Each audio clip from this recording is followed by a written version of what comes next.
Captain N was a cartoon that aired from 1989 to 1991. It crossed over all kinds of characters from the NES and Game Boy: Zelda, Kid Icarus, Metroid, Castlevania, Mega Man, and more. While it has a cult following, it was quickly forgotten as another weird relic of the late 80s like many other video game cartoons. But now, one broke college student is here to revive the concept for a modern cinematic universe format. This is the Captain NCU, a stupid idea we're doing anyways because it's fun. The biggest rule for my cinematic universe is that only content from NES, Famicom, and Game Boy games made before 1992 are eligible for movies. For those of you who are new, we are already halfway through Phase 2. If you don't want to be confused, start at this video right here, because some of the movies I'll get to today are sequels and might include weird fanfiction-y lore not present in the original games. In this video, I've got 3 pitches for movies to cover. Castlevania II Belmont's Revenge, the sequel named after the Game Boy Castlevania title, The Legend of Zelda Quest of the Avatar, a Zelda sequel that adds in content from Ultima, and Mother, the first movie in this cinematic universe based on a Famicom exclusive game. Very different movies based on very different kinds of games, but I'm not just gonna cover movies today. I will also be pitching my ideas for 2 canonical TV shows set within the Captain NCU, Punch-Out and Galaga. Isn't that exciting? First up is Castlevania 2. I'll just shut up and let my movie pitches speak for themselves for now. Here's Castlevania 2 Belmont's Revenge. The movie begins in a small town somewhere in the Midwestern United States. The locals speak of a terrifying werewolf that's haunted their town for the past week. Luckily, there's a lone, traveling warrior here to help, Simon Belmont, one of the Warriors of Light who defeated Chaos several months ago. This time, he has a cowboy hat, because I just think that's something Simon Belmont would do when in the US. Simon is in a forest, tracking something scurrying about when he takes out his whip, ready to strike. After a tense beat, it turns out to be a small weasel. He sighs. What kind of a monster hunter can't even track down one beast? Simon goes back to the town and walks through the sparsely populated streets, back to his motel room. In the time since Captain and the Final Fantasy, Simon has taken to traveling the United States to work as a monster hunter and to figure himself out. He's freer than he's ever been, but clearly there's a sense of melancholy in it all. Simon goes back to his motel room and gets a call from Daisy. Daisy is a university professor from New York who he has an on-again, off-again relationship with. She asks him how he's doing, and Simon answers in ways that feel dismissive and dry. Clearly, Daisy is more invested than he is. When the conversation is over, Daisy says goodbye and tells Simon to let her know if he's ever in New York again. Simon hangs up and looks around his motel room. Solemnly, he removes his cowboy hat. Yes, I did indeed put Simon Belmont and Daisy from Super Mario in a relationship, which is probably the most fanfiction-y thing I've ever done in the Captain NCU so far. It is silly, but might I remind you that in 1991, Daisy's only role in Mario media was as a damsel in distress, so I had to reinvent her for the movies. She is a part-time princess, but that's not really relevant to Castlevania right now. Simon gets a knock on his door, and he opens it to see a strange, tall, white-haired gentleman in black robes. "May I come in?" he asks in a German accent. Pretend I have one when I voice him. Simon perks up with shock at who he sees. "Van Helsing?" "You can call me Abraham now, Master Belmont," he grins. "I heard you were in the area and I thought I'd stop by." "Well, come on in," says Simon. "It's been so long since I've seen you." We find out that Abraham Van Helsing is something of an uncle figure to Simon. Van Helsing served the Belmonts from when Simon was young, and it's clear from the way they speak that Simon considers him an old, deep friend. Van Helsing explains to Simon that the Belmonts are having a conference in Austria to discuss the future of the clan and other internal affairs. He's invited. His parents and two of his relatives from another branch of the Belmont clan, Christopher and Soleil, will be in attendance. I understand you haven't seen your parents since you've left England, Van Helsing says. So this should be a wonderful opportunity to reunite, and that's all you can leave, says Simon. I'm not interested. Van Helsing insists, but Simon refuses again. So, Van Helsing says goodbye, deciding he's wasted the trip. Simon sits back on his bed and goes to sleep. Another day of loneliness awaits. The next day, Simon meets with a man in a dive bar who explains that there was no werewolf after all. His son was just playing a prank on the town. Simon receives a small pittance of cash and grumbles, leaving the bar. Before he departs from the town, he realizes his car is broken down. The ever-helpful Van Helsing coincidentally shows up and jumpstarts Simon's vehicle. Van Helsing once again asks Simon if he'd like to go back to Austria with him, and Simon once again refuses. Suit yourself, says Van Helsing as he leaves. For a moment, Simon looks back at his friend leaving, and looks around at the run-down, shitty small town he's in. Wait, Simon yells.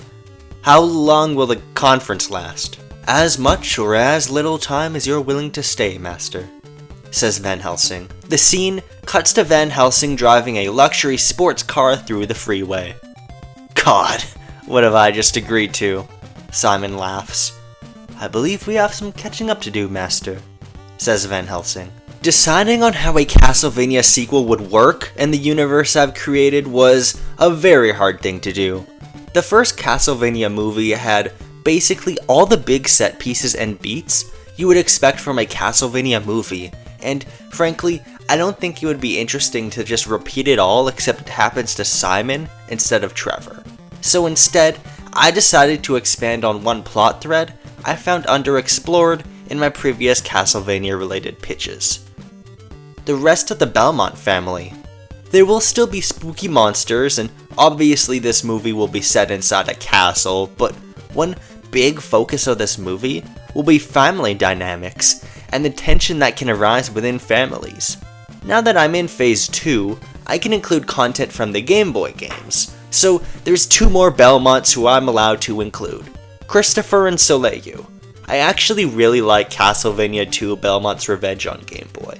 It's one of my favorite Castlevania games, so I've taken a lot of content from it. It's even the name of the damn movie. This might be an unorthodox way to make a Castlevania sequel, but I don't want a sequel to just feel like a repetition of the original, and I feel like this is still in the spirit of the series. The scene cuts to the Alps. Van Helsing is driving Simon, who is exhausted from his journey, and seems ambivalent at the prospect of reuniting with his family. The two reach a Baroque-styled palace on an island in the middle of a lake. It towers over all the mountains and has a bunch of complex spirals near the top. This is the Crystal Castle, and it's where Simon's parents, Jonathan and Mina, retired after Simon got the Belmont Manor to himself. Simon Belmont is British, so he'll make some joke about not being a Crystal Palace fan because Simon Belmont is canonically a Gooner. Simon enters the castle and is greeted by his mother, who is overjoyed to see him. She's an original character, Mina Belmont, although she's named after Mina from the original Bram Stoker Dracula novel. She's happy to see Simon and hugs him with tears in her eyes. Simon's father Jonathan approaches him too. He's happy to see his son, but is more reserved. You're late. Someone across the hallway speaks up. It's Simon's cousin Soleil. He's just under Simon's age and has golden flowing hair. He's even more pompous than Simon Belmont was in his youth, exactly the kind of person Simon finds asinine. In his pouch, Soleil carries a whip, but unlike the chain one Simon has, it's made from rope. Don't be rude to our guest. His father Christopher speaks up. He's about the age of Simon's father, and has a gruff voice and stern face, which contrasts his gentlemanlike demeanor. For context, Christopher Belmont is the protagonist of the Game Boy Castlevania games, and Soleil is his son. His name is actually supposed to be Soleil, but That translation came later, so I have to use this goofy name instead. In this adaptation, the two are changed to be from a different branch of the Belmont clan, so that way they can exist in the same time period as Simon. Tea, Simon? Christopher asks. No thanks, I drink coffee like an American now, Simon says. Van Helsing will take your bags, says Jonathan. Before we talk about any business, Simon, would you like us to show you around the castle? Fine, says Simon, but I'll be leaving tonight just so you all know. The Belmonts do a walking tour of the castle. It's ornate and elaborate and has several waterways moving through it, just like in Belmont's Revenge. The centerpiece of the castle, however, is a big treasure room where all the spoils of war from past Belmonts are hidden away. Simon actually has monster hunting experience, so he can recognize most of them are fakes, but his family don't really seem to be aware. The biggest part of the room is an ancient mask called the Mask of Carmilla, a purple ballroom mask with a crack through the eye. Just looking at it gives Simon the creeps, and he hopes to God it's a fake. I hope it won't play any role in the story at all going forward. There's also a mausoleum deep inside this part of the castle room, where all past Belmonts are buried, starting from Trevor and Sifa, who originally defeated Dracula in the 1600s. Throughout the tour, Simon's parents feel distant, and every once in a while, someone seems to make a kind of remark about Simon that just sits wrong. Clearly, the Belmonts have something they're keeping from him. Simon feels at ease next to Van Helsing though, at least. After the tour, it's late and dark clouds are starting to encircle the castle, so Simon begrudgingly decides to stay the night. He does say he'll be leaving tomorrow afternoon though. Van Helsing shows him to his room, but before Simon can enter, he sees Soleil ominously staring at him from across the hallway. Simon slams the door on his way in. As an intense thunderstorm rages outside his window, Simon tries to rest, but is unable to due to a sickness building up in his gut. He's practically thrashing in pain, and he feels like he can barely think straight. Simon picks up his phone and, after hesitating for a second, calls Daisy. No service. With a damn it, Simon throws the phone to the ground. He'll try to get some sleep for now and try not to think about all the friends he's missing. The other Belmonts whisper to themselves that something strange is going on with Simon. Simon wakes up the next morning after barely getting a wink of sleep. While the storm is gone, the gray clouds oddly enough persist. Abraham Van Helsing takes him down and he eats a big breakfast. Strangely, there's no cooks in the mansion and Van Helsing is making everything himself. Simon is really eager to go, so all the Belmonts meet around a table to talk business. What follows will be a tense table scene where it feels like the Belmonts are trying to question Simon's life choices, but are being held back by conventions of politeness. The Belmonts are a wealthy family and, as the rich tend to do, they have expectations for Simon after he took up the title of Monster Hunter. Expectations he's clearly not meeting, especially after the neglect he's shown to the Belmont estate, and all the traveling he's been doing. Simon gets increasingly frustrated as nobody seems to be expressing directly what they want to say to him. I'm basically skipping over the actual conversation because it would have to be pretty subtle in an actual movie, but it would be a scene where we get a lot of characterization for our Belmonts. That would be important as the conflict of this movie surrounds their dynamic. Jonathan clearly loves his son deeply, but is profoundly regretful of where Simon is headed and is always trying to dance around the issue. Christopher is bitter and stoic. Clearly, he wants Jonathan to speak directly, but he himself is too prideful to tell him to do his job as a man. Mina, as a woman in a traditionalist household, doesn't speak up herself and goes along with whatever Jonathan says. She's more outwardly loving of Simon though. Soleil seems to be held on a metaphorical leash by his father Christopher, but after a few minutes of everyone talking around him, he gets up from his chair. Simon Belmont, you don't deserve that whip. Soleil! Christopher scolds. No, father, it's true.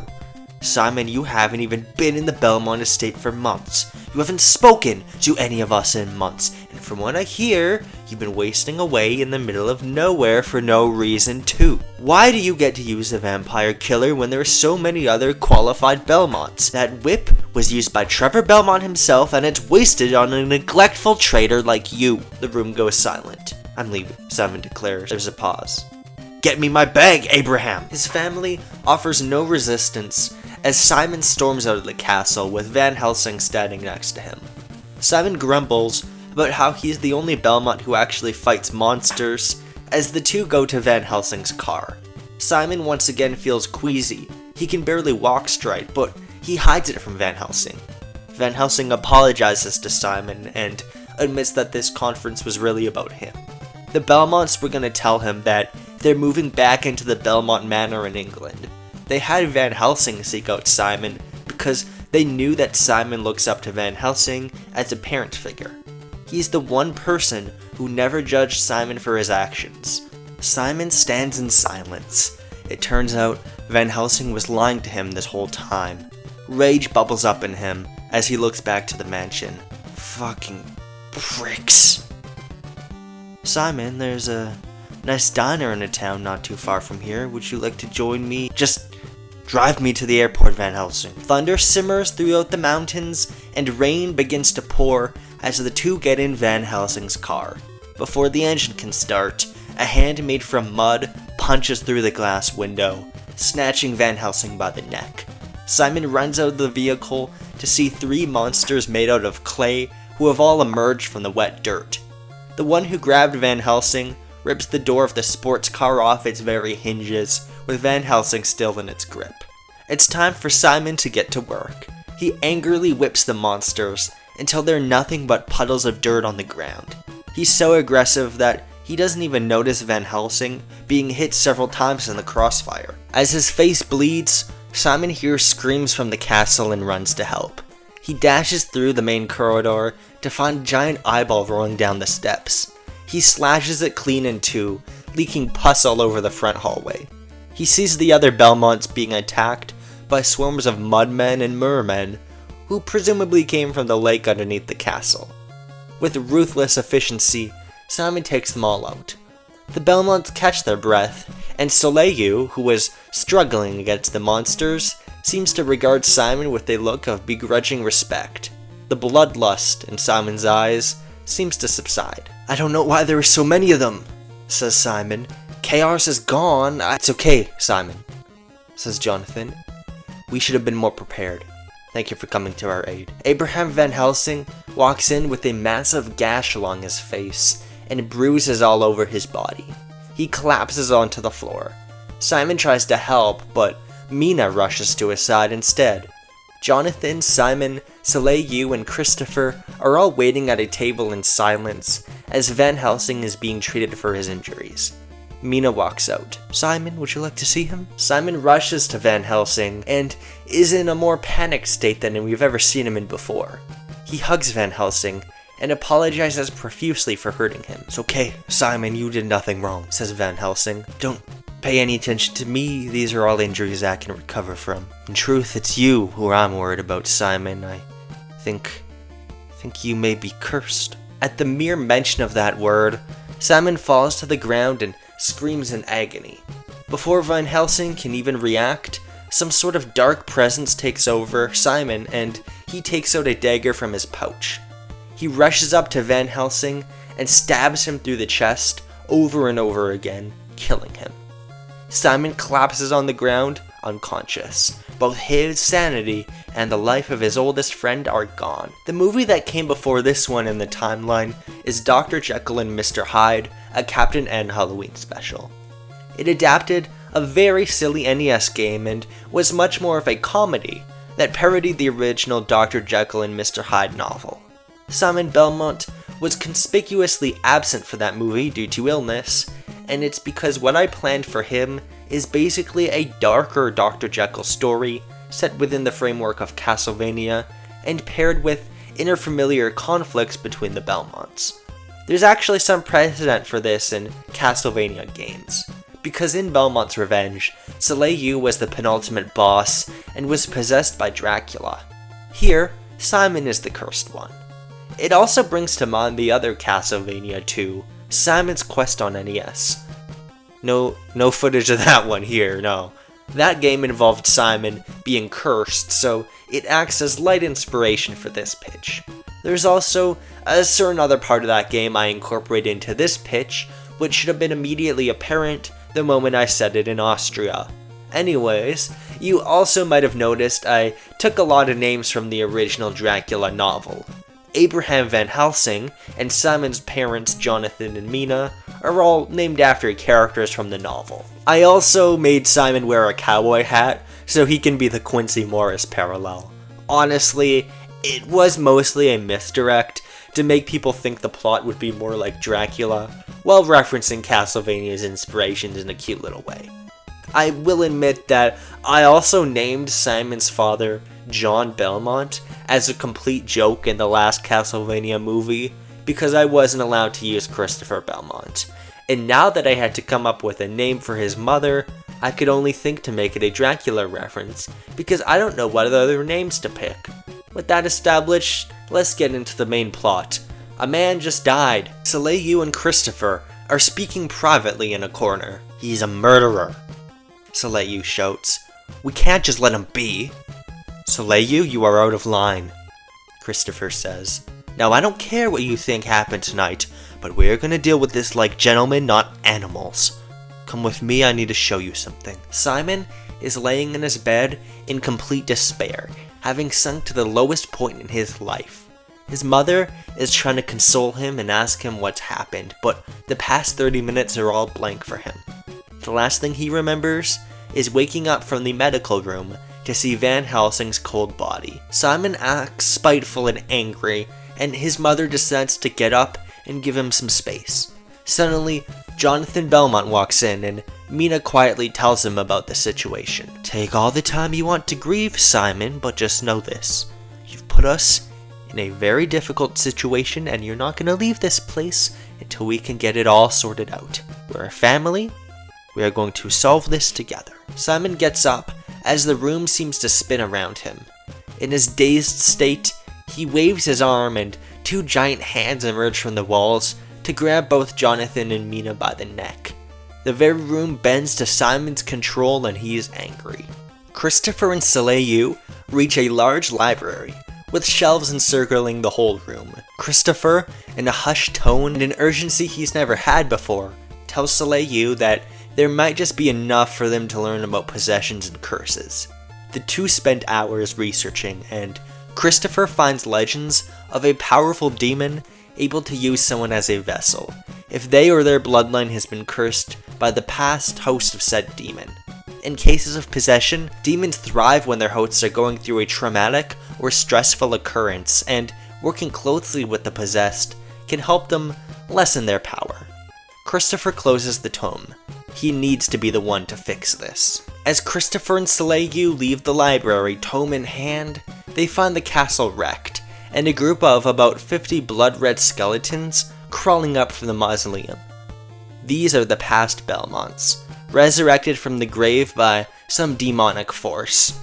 It's up to Christopher and Soleil to stop them. This would be a big action sequence where these two asshole-ish monster hunters would quickly have to learn to fight. After the battle, Soleil finishes the last skeleton with a smug smile on his face. The two enter Simon's room to see Jonathan and Mina on the ground, almost passed out. Christopher pays them no mind and calmly approaches Simon Belmont. Simon, I want to apologize for my decorum, for Soleil's words, and the actions of your parents. You're the only one of us who had the guts to face monsters head on, and you exemplify the values Trevor and Sifa held more than any of us. I'm sorry. Simon has been eased while Soleil helps Jonathan and Mina up from the ground. Simon hasn't been completely turned back to a human, but he's at least not unleashing monsters onto the castle anymore. In what seems like a real moment of character growth for both parties, Christopher tells Simon that he's welcome to spend time to figure out what being a Belmont means to him. Simon breaks down in tears and goes to hug his parents. Simon explains how he's felt this power before. He thinks he's being possessed by the power of chaos. Dracula, using chaos as power, must have cursed the whole Belmont bloodline. Everyone is shocked besides Christopher, who walks up to Simon and takes out his dagger, stabbing him in the chest. Christopher reads from his tome. Working closely with the possessed can help them lessen their power enough to kill them, destroying the demon's hold forever. The possessed will be sent to hell after this process. Simon screams in pain as Jonathan and Mina scream out in grief. The two of them push Christopher away and help Simon. Christopher, how could you? Mina screams. You fucking monster! Simon pushes his parents off of him and immediately whips Christopher across the chest, knocking him down to the ground. Jonathan and Mina look to their son in fear and, realizing they won't be safe here, run away. Simon tackles Jonathan and jabs his knife into his neck, killing him. Mina shrieks as she sees her husband fade away as Simon holds a dagger covered in blood. She barely puts up a struggle as Simon jabs the dagger right into her forehead, killing her too. Soleil Belmont has never been so angry in his life. He runs at Simon and the two clash whips. Soleil is actually able to keep up with Simon until Simon uses his powers to ignite his whip on fire, which burns away Soleil's whip. That's a cute little reference to the fact that you can shoot fireballs with a fully powered up whip in Castlevania 2 Belmont's Revenge, and this is probably the worst time for me to point that out. Monsters are once again unleashed and the castle begins to crumble as all hell breaks loose. Christopher and Soleil have no choice but to run. The father and son try to survive and take out monsters while being chased by the possessed Simon in a big Act 3 set piece. Christopher tells Soleil to get to safety because he has an idea. He goes to the Belmont treasure hoard and stares directly at the mask of Carmilla. Its dark powers call to him. He takes a deep breath, knowing it might be his last, and breaks the glass to put on the ballroom mask. He screams in rage as the mask of Carmilla grips onto his face, leaking blood. Christopher has the powers of a vampire within him, and is now nothing but a monster, with bloodlust being the only thing keeping him alive. One Belmont will die tonight, either him or Simon. Christopher finds Simon, and the castle is in flames around them. The two fight. A giant water dragon appears while the main action is going on, so Soleil has to survive his attacks. Christopher and Simon's duel ends with Christopher grabbing Simon and biting him to absorb his energy. Simon opens his eyes as it all just stops. The castle stands still and the monsters stop attacking as the mask on Christopher's face cracks in two. He drops down, dead. Simon looks at the carnage around him in confusion. No. What's going on? What happened? What did I do? Soleil comes rushing to his father's corpse with tears in his eyes. He holds his father's limp hand and looks at Simon. Simon Belmont, you are not one of us, he says. I swear, in the name of everything that is holy, I will hunt you down.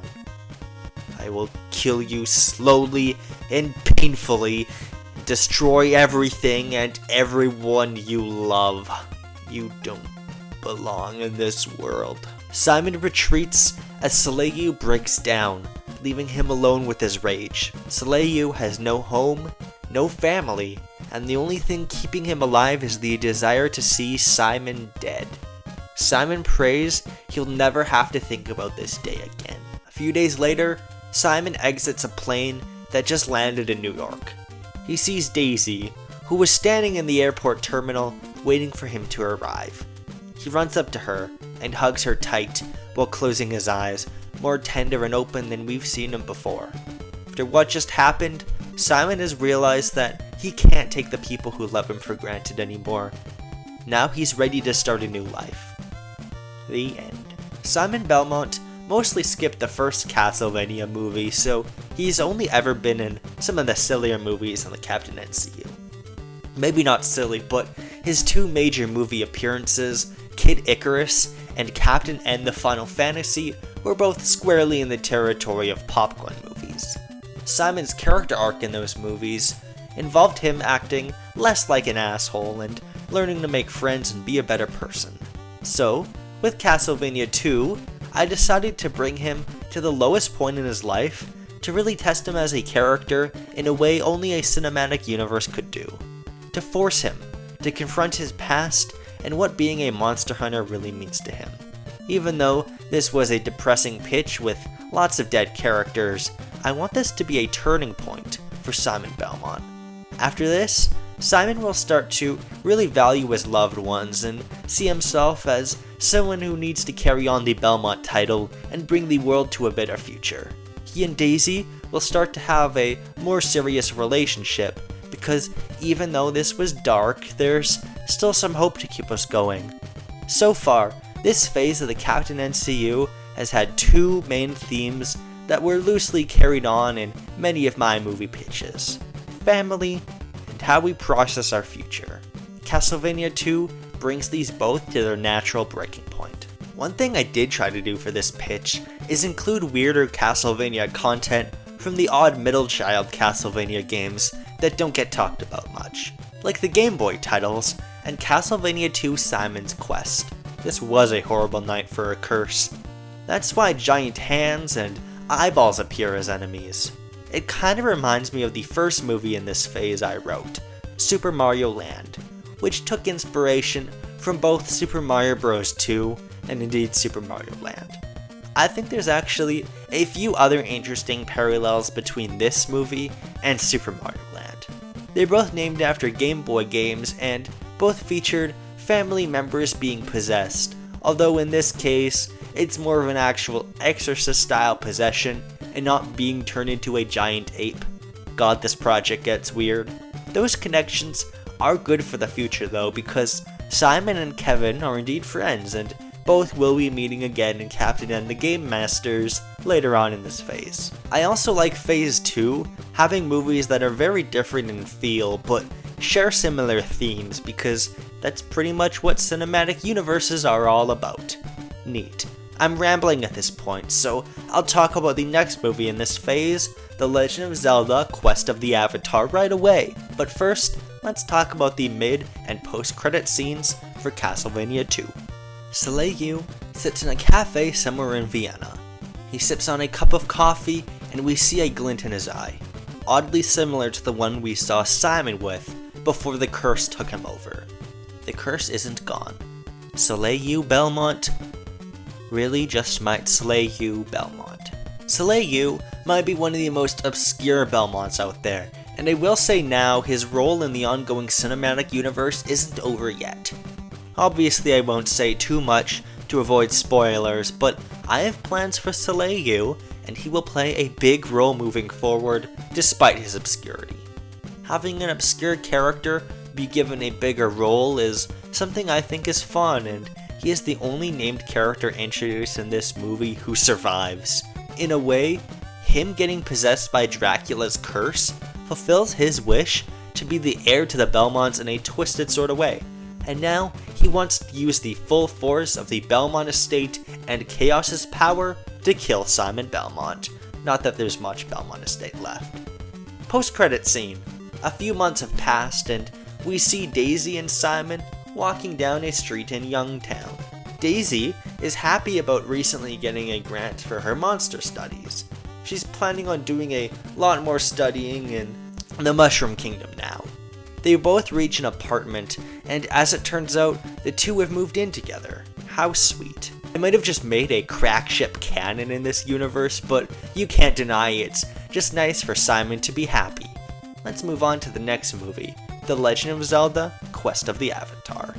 A giant crowd forms in front of Hyrule Castle, all eager to hear the king speak. The castle stands tall and proud while much of the kingdom appears to be in ruins. A bearded man in a white tunic and cap steps out of the balcony and addresses the crowd. This is Link, and in a pretty big shift from actual Legend of Zelda canon, he's the king of Hyrule. He assumed the title after he married Princess Zelda before the events of the first movie. Speaking of which, Zelda is right next to him in a red dress. "People of Hyrule," Link says, "it is our responsibility to be honest with each and every one of you. Hyrule's history is not one of glory, but one of deep tragedy and sin. The founder of our kingdom, Erdrick, was a tyrant who abused the powers of the gods to enslave and harm others. It was him who was responsible for the rise of Ganon and the terror that each and every one of you lives through today. The crowd is obviously in complete shock at hearing their king say this, and Link continues to speak through the silence. However, we are not innocent. The royal family have been complicit in this violence, and if we don't acknowledge it, we only perpetuate the cycle of violence that plagued our kingdom for centuries. In order to rebuild this country, we must rebuild it together. We cut to a small medieval-styled village in the middle of Hyrule as a town crier relays what the king has just decreed. The townspeople are confused and in shock. The legends of glory they grew up hearing are complete lies, and now they don't know what to believe anymore. There is one man sitting down on a bench near the crier with short blonde hair and wearing what seems to be a nobleman's robes.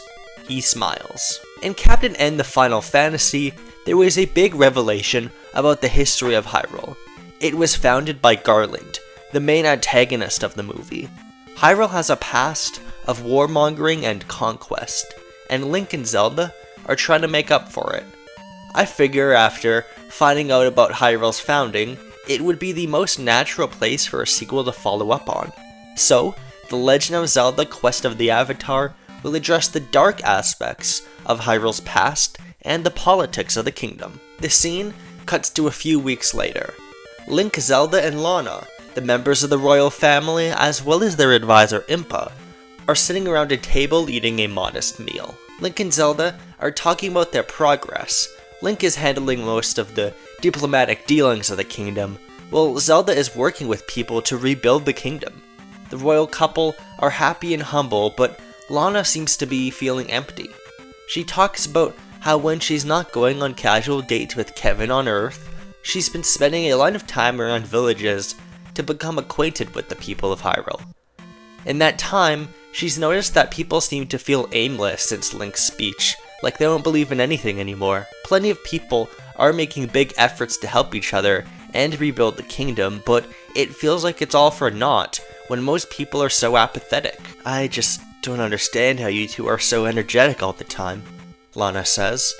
I can't help but feel like one day Ganon's gonna come back and everything will be destroyed again. Ganon is dead, says Link. You don't have to worry about him. Yeah, but never mind, Lana says. The family talks for a bit as they finish their meal.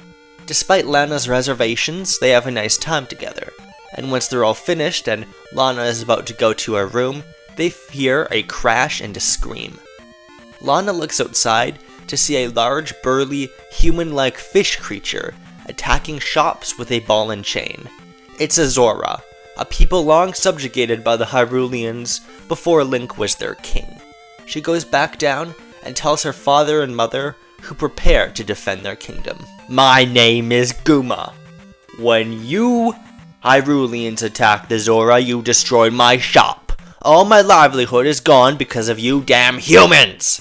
He swings his weapon, nearly hitting a child as he demolishes the wall of a house. Will you have to hurt him? Zelda asks. I don't know, says Link. He reluctantly grips his sword.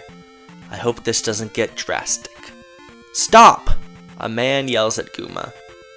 Guma looks behind his back and sees the same man in a royal outfit we saw before. It's not any noble Link recognizes, though. The man tosses Guma a sack of gold coins, but Guma isn't appeased. He's out for blood. Guma strikes the man with the iron ball, and after taking the blow, he rises once more. Guma strikes the bloody and bruised man again and again, and the man continues to kneel in front of Guma unfazed. With a grunt, Guma takes the sack and leaves the town. Link and Zelda rush to help the injured man while the guards go to arrest the Zora. I'm okay, says the man. This was a sacrifice I am willing to make. We need to get you to a hospital, says Link. Yes, perhaps you're right, King Link, he laughs. I should manage for now, though. Thank you for your aid. I'm glad to call Hyrule my home, and I'm glad to help a citizen, says Link. Pardon me for asking, Zelda speaks up, but are you Lord British? So you've heard of me. he says. After Link asks who Lord British is, Zelda explains that he's the leader of a religious movement with followers all throughout Hyrule. They worship the goddess of light and follow a system of 8 virtues. "That's all correct, I believe," says Lord British. "And might I add that I'm not a real lord, it's just a title. Well, anyways, I was actually hoping to get an audience with you both." "Certainly," says Link. "Tomorrow, once you're healed." This movie is half an adaptation of The Legend of Zelda and half an adaptation of another NES game, Ultima: Quest of the Avatar. I should explain that. Ultima is a massively influential computer RPG series that influenced the likes of Final Fantasy and Dragon Quest, and its 4th entry, which is technically the 5th entry, Quest of the Avatar, got a release on NES. It was actually good, despite the middling history of Ultima Nintendo ports.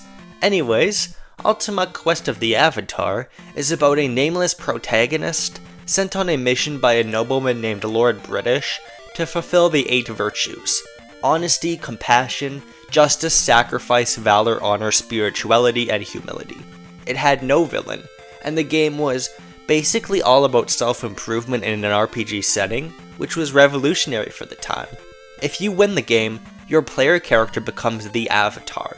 This game was the first time that the word Avatar was used in video games or entertainment, meaning Ultima is directly responsible for the plot of the highest grossing movie ever. That's the kind of bucks we need to bring to the Captain NCU. When I was thinking about the kinds of NES games I could include in this phase, I realized that I described the Warriors of Light as being like avatars of light before. Then I realized I can roll with that.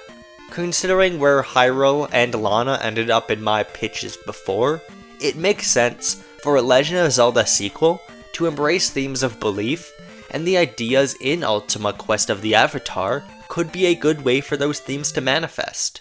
This will still incorporate elements from The Legend of Zelda, and I do hope it comes off as, first and foremost, a Zelda movie. This is dumb fan fiction, and mixing different series like this is almost the whole point in making a Nintendo Cinematic Universe. Now, one more thing, I am well aware that Lord British is a silly name. Lord British is basically the self-insert of Richard Garriott, the creator of Ultima. He will not be played by Richard Garriott, because he has played Lord British before, and it was not up to par with a big-budget Hollywood movie. Last fortnight, an apparition of an old, haggard man appeared in my dreams. Guard thy daughter well, it warned, for in fortnight. The next day, a bandaged Lord British is sitting in Link and Zelda's court in front of the royal couple. Some of his followers are waiting outside, and interestingly, the group is made up of not just Hyruleans, but also Zoras and Moblins, 2 races that have historically been persecuted by the Hyruleans. Lord British thanks them for their time and hospitality, then begins to explain. "I know this may sound strange, but us adherents to the values have been waiting for the Warrior of Light for a long time. We believe your daughter is the key to awakening the Goddess of Light. If you have anything to say about Lana, would you like to speak with her?" Zelda asks. Certainly. Zelda asks Impa to summon Lana, and once again, Lana arrives. Lord British explains more about her supposed purpose. According to him, there are 8 shrines around Hyrule, and only the Warrior of Light can access them.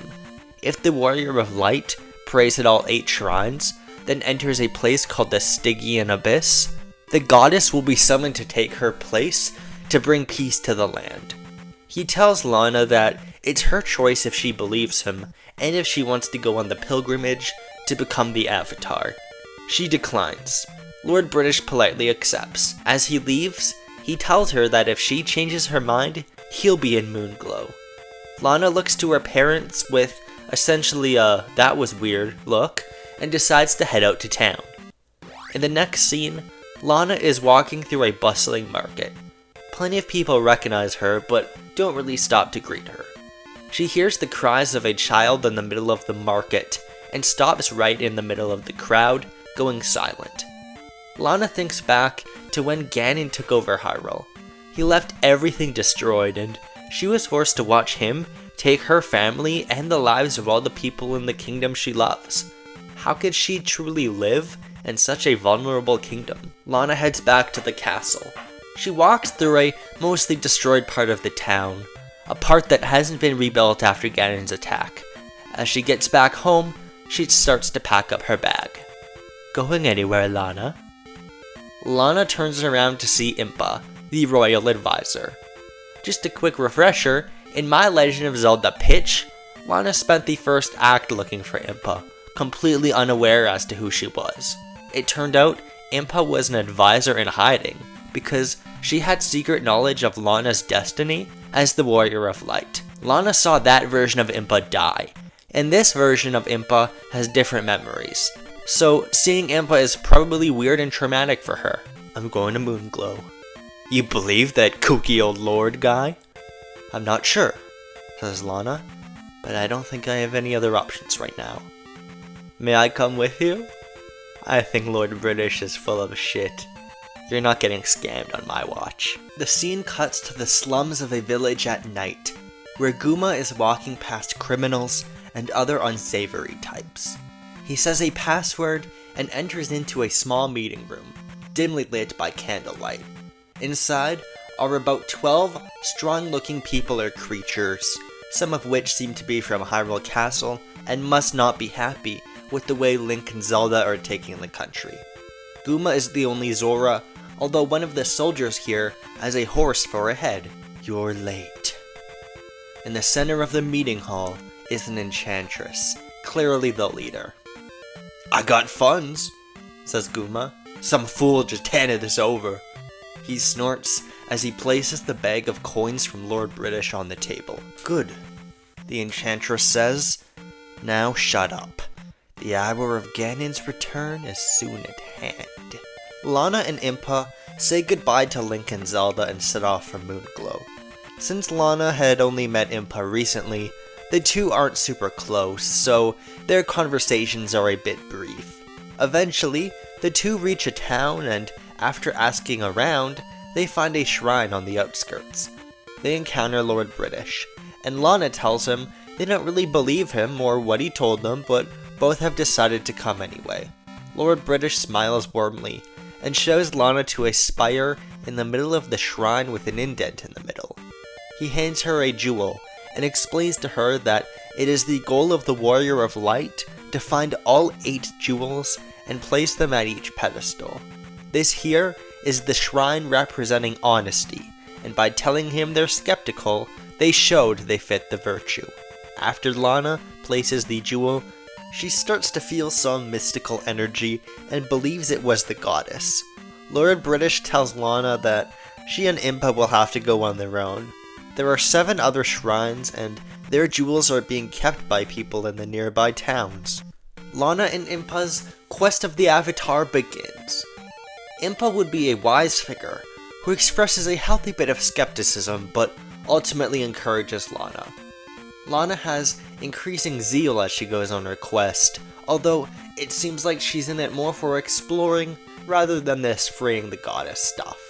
The middle section of the movie is some light adventuring, where the two travelers would go to different towns and help out the locals. They'd mostly be self-contained, since meeting and helping people of Hyrule is a big part of Lana's character arc. Their first stop is a town called Yu, which is located near a forest and has a booming timber economy.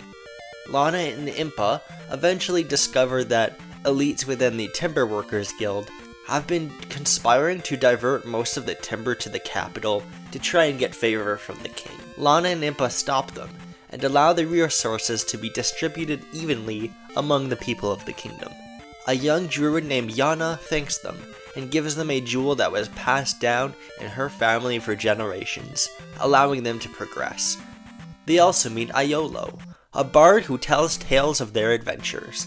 Afterwards, Lana and Impa go through a couple more towns and get their jewels through montage, and we cut back to Link and Zelda at the capital. I'm skipping a lot, but the purpose of Link and Zelda in the plot would mostly be to investigate the cult of the Enchantress while balancing their royal duties. During this B-plot, Zelda would hear rumors about the wife of the court magician who originally resurrected Ganon being spotted around town. Her name is Minax, and according to the rumors, all she needs to do to bring back Ganon is to sacrifice the Warrior of Light. Her scouts are all over the town as we speak, and just like the court magician, they want to bring back Hyrule to a more warlike time. I needed a minor villain for the plot to work, and Ultima Quest of the Avatar doesn't have any. So I took the villain of Ultima 2, who is eligible for the Captain NCU despite Ultima 2 not being on NES, because she was mentioned in the NES manual for Ultima Quest of the Avatar. Zelda gathers more concrete information and prepares to take care of this problem. Lana and Impa's last stop is in the mining town of Minok, a town close to the Zora Kingdom. Lots of Zoras live in this part of the kingdom, but many businesses are still segregated and not available to them. Lana gets increasingly frustrated, and once an official tells her it's a local tradition, she points her sword at him and quickly tells them that, by royal decree, it is now eliminated effective immediately. The officials are quick to make the change. One of the Zoras thanks her and tells Lana that a mysterious knight has stolen a jewel. The two have to sneak into the camp of a knight named Rebanak, who, through context clues, we find out is a follower of Minax. Lana wakes up Rebanak, and the two fight. Lana takes the jewel, but Rebanak charges at her with his horse. Lana can't run around him, so, out of options, she leaps high into the air and swings her sword downward, knocking him off his horse. Rebanak is brought into custody, but mysteriously a man with a horse for a head stands by, ready to report this to Minax. Lana and Impa head to the final shrine to unleash the goddess as Link, Zelda, and a group of royal guards reach Minax's hideout. It's empty, and panic is about to set in until a voice is heard. I know where she is. Link and Zelda turn around to see Lord British standing in the doorway. Lana and Impa reach the final shrine as Link, Zelda, and Lord British are in close pursuit. A huge crowd has amassed in front of the shrine, and on closer inspection, it's a group of civilians made up of people Lana and Impa encountered on their adventure, including Iolo, Yana, and more. Iolo tells Lana that the whole time they were all followers of Lord British, and they were watching her. Even Impa was a follower of the virtues. Lana is surprised and even appalled. It turns out the whole time Lana was lying to her, and just when she thought she was finally getting close to her. Not only that, everyone was only pretending to see her as his hero because she happens to be the Warrior of Light. Lana walks past everyone and places her hand at the door. I'm going inside. Alone. I would advise against that, young lady, says Iolo the Bard. The Stygian Abyss is dangerous. There's no way you can make it alone. Don't follow me, says Lana, entering the shrine. She wanders deeper and deeper, down into the layers of the abyss, her glowing sword being the only illumination, as she makes it past the booby traps and fights off monsters. By the way, her sword is magic now. That was established during Dr. Jekyll and Mr. Hyde, a Captain N Halloween special. That's how it can make the iconic sword beams from the Zelda games. I already broke the tone of this moment, so while I'm being silly, I also want to acknowledge that before planning Phase 2, I realized a lot of Phase 1 movies were prominently set in caves, and so I set out to have Metroid be the only movie in Phase 2 where characters go to a cave. That is why the Stygian Abyss will only be referred to as an abyss and not a cave. Lana reaches the center of the shrine and discovers a message written on the walls. It's written in another language, but somehow she can understand it, as if it's magically being transmitted to her. It says that the shrine and the jewels were built by an ancient civilization who came here from the stars. the Lephanes. You might remember the Lephanes from Captain N the Final Fantasy, and if you watched my Ice Climber video. As the shrine details, the Lephanes used to be a nomadic, spacefaring people who were driven off planet by a species called the Komatos, aliens whose description suspiciously matches the Metroids. Lana doesn't know about the Metroids though. They went on the search for a goddess of light named Palutena, who they believed could save them from the Komatos. They eventually found a realm called Magicant and settled, knowing that this is where both the goddess of light and the god of chaos lie. The goddess of light watched over them, but eventually the Lephanes decided to seal her away.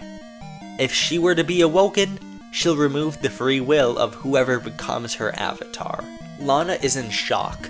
Lord British never told her any of this. If it means becoming a slave, there is no way she'll want to be the avatar. Suddenly, she's attacked by her own shadow, sprung to life. The Lephanes placed one final test for whoever would become the avatar. And now, Lana must defend herself against Shadow Lana. Meanwhile, Minax and her cronies arrive at the shrine, so the acolytes of the virtues fight her off in a big action sequence. They're much weaker, and it's not looking good, but just when it looks like they'll all be slaughtered by Minax's spells, Link, Zelda, and Lord British arrive to fight. The royal forces versus a breakaway sect, while Lana fights her evil clone. I guess I just like writing evil clones or people turning evil a lot. In the scuffle, Lord British sneaks past everyone and into the shrine. He moves past all the traps almost effortlessly, then defeats Lana's shadow with a magic missile of light. "Lana," he says, "I see you made it past all the shrines, and I congratulate you for your accomplishment, Warrior of Light. Now I need you to open the seal to the Goddess of Light for me." "No, I won't," she screams. "I won't let everyone in this kingdom be slaves." What is she talking about, you ask? Well, there was a final part of the message we didn't see that tells us that if the Goddess of Light is freed, the people of this world will all be brought under the control of the goddess. Lana isn't just refusing to become the Avatar because it means that she'll lose her free will. She's refusing because it means everyone in the kingdom will lose their free will. "Lana, you're being short-sighted," Lord British snaps. He then talks calmly and slowly, as if he is trying his best to convince her of what he's saying. "I wasn't being entirely honest with you. I apologize for my breach of the virtues. I am the last of the Lephanes. I've lived for centuries, and in my long days I've seen everyone I've come to love die, some by the hands of your people. Without virtue in our lives, human beings are nothing but corrupt. It's up to you to bring us that virtue." Lana stares at Lord British with rage. She thinks back to when Ganon took over the kingdom. All her friends and family were slaughtered, and Ganon tried his best to strip her humanity away, but she managed to find friends, hope in the people of Hyrule, and claw her way to save the world. And just now, on her journeys, she saw the very worst and the very best of Hyrule. "I'm not gonna let this kingdom lose itself," says Lana. "Now follow me back to the surface and we can forget this ever happened." I had hoped you wouldn't say that. Lord British fights Lana, trying to get her to unlock the seal. On the surface, the royal forces are about to get hit by a powerful thunder attack by Minax, until a crowd of people show up. A young Zora soldier heard tales of Lana's heroics from Iolo the Bard, and he assembled a coalition to make sure she has a safe journey to the shrine. Their help is pretty valuable right now. Everyone who joined this force are people from Hyrule, who were either saved by Lana or heard about her legends, and they're here to help. Against these numbers, Minax's forces start to dwindle. Lord British grabs Lana by the arm and forces her hand against a rock, causing it to be enveloped in a bright flash of light. Lana looks at the goddess in horror, and Lord British somberly steps back as it takes over her body. In the next scene, Lana and Lord British walk out of the shrine. Both have glossed over eyes and an unnatural shine. Lana sticks out her hand, and in flashes of light, everyone around her starts to be taken over by the goddess. They move in perfect synchronicity like clockwork. Lana is the only one who seems to be holding back and resisting against the goddess's control.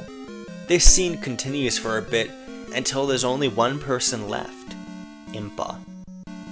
"I'm sorry," Impa sobs. "I didn't know the goddess would do this, but I never should have lied to you. I'm sorry."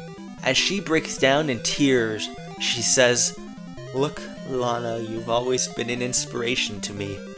I know I'm older and wiser," she chuckles, "but you have such an incredible tenacity and strength. I couldn't be myself if it weren't for you. Just wanted to say that before." Lana hugs Impa as everyone around her returns to normal. Lana was eased by all of this enough for the power to subside for now. The day is saved. Lana greets everyone and tells her parents what happened here. Minax and Lord British are arrested, separate prisons mind you, as the followers of the virtues apologize for their role. They weren't fully aware of just what freeing the goddess entailed. Lana is scared about becoming the Avatar of Light, but Link, Zelda, and the people of Hyrule who fought that day vowed they'll do whatever they can to keep her safe and to stop the curse.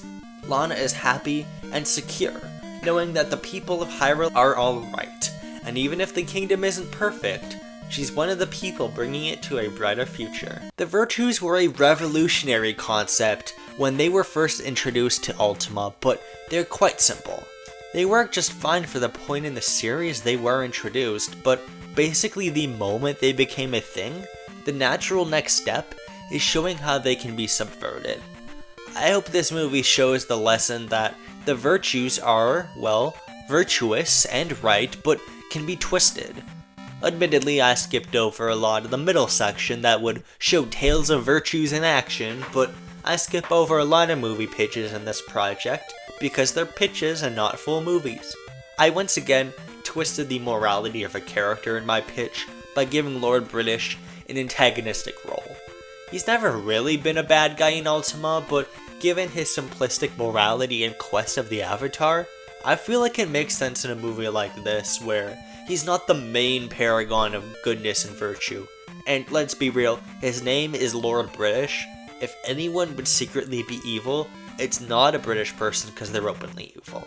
I don't want to upset all the Lord British fans out there though, so I made sure that he's not just outright rejecting the virtues and has genuine reasons behind his twisted actions. He's obviously a parallel to Lana and the shit she went through during the last Legend of Zelda movie, and his backstory as the last of the Leffanes could easily be read as a reference to the first two Ultima games, where your quest involves going to space. Early RPGs just love doing that, and it makes it convenient when I have to bridge fantasy and sci-fi for this project. Remember, we are building up to Mother Brain as the final antagonist of the phase. The Leffanes also have a big role in Pit's potential storyline for the next Captain N movie, since his hometown of Paleopolis shares a connection to them. The last big lore implication of this movie is that Lana is possessed by the goddess of light, Palutena. It functions just like how Simon was possessed in Castlevania II Belmont's Revenge. Who knows what role that will play in the future? Me. I do. I know, but you don't get to yet. This movie overall should give a little nuance to the forces of light that helped our heroes out in previous movies by showing what the Goddess of Light is truly like. Legend of Zelda Quest of the Avatar is a fictional movie about how values are important, but the only just rulers are those who allow self-determination and freedom. Also, don't kill people to bring back pig demons because you like war. Let's get to the mid and post-credit scene. We're taken to New York City, where Lana is joining her possibly boyfriend Kevin to visit his family. Kevin's finished his first year of college, and in the time since we've last seen them, Mario and Luigi have rebuilt their home into a massive headquarters for their plumbing business. It even has a garden on the side where Luigi has taken up a hobby of growing some of the weird red flowers from the Mushroom Kingdom. Also, there's an arcade machine on the side with some game about murdering ducks. Lana enters and greets Kevin's family when a scent hound runs up to her and sniffs her. Kevin laughs and explains that his family adopted Duke recently. Duke is a member of the team from the Captain N show, so it's about time he's introduced into the Captain N cinematic universe. I came up with this plot point while walking my dog. Here's a video of her.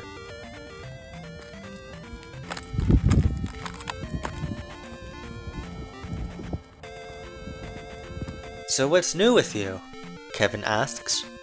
Well, she explains, the avatar of the goddess of light now. Post-credit scene. We see a dungeon in Hyrule Castle where Lord British is imprisoned. The guards bring a stranger in a white coat and shackles who goes to speak with Lord British. I hear you're one of the Leffanes. Where's Carolus' dream? It turns out that this is Nana, the protagonist of the first guest pitch in the Captain NCU, Ice Climber. In case you skipped that one, boo.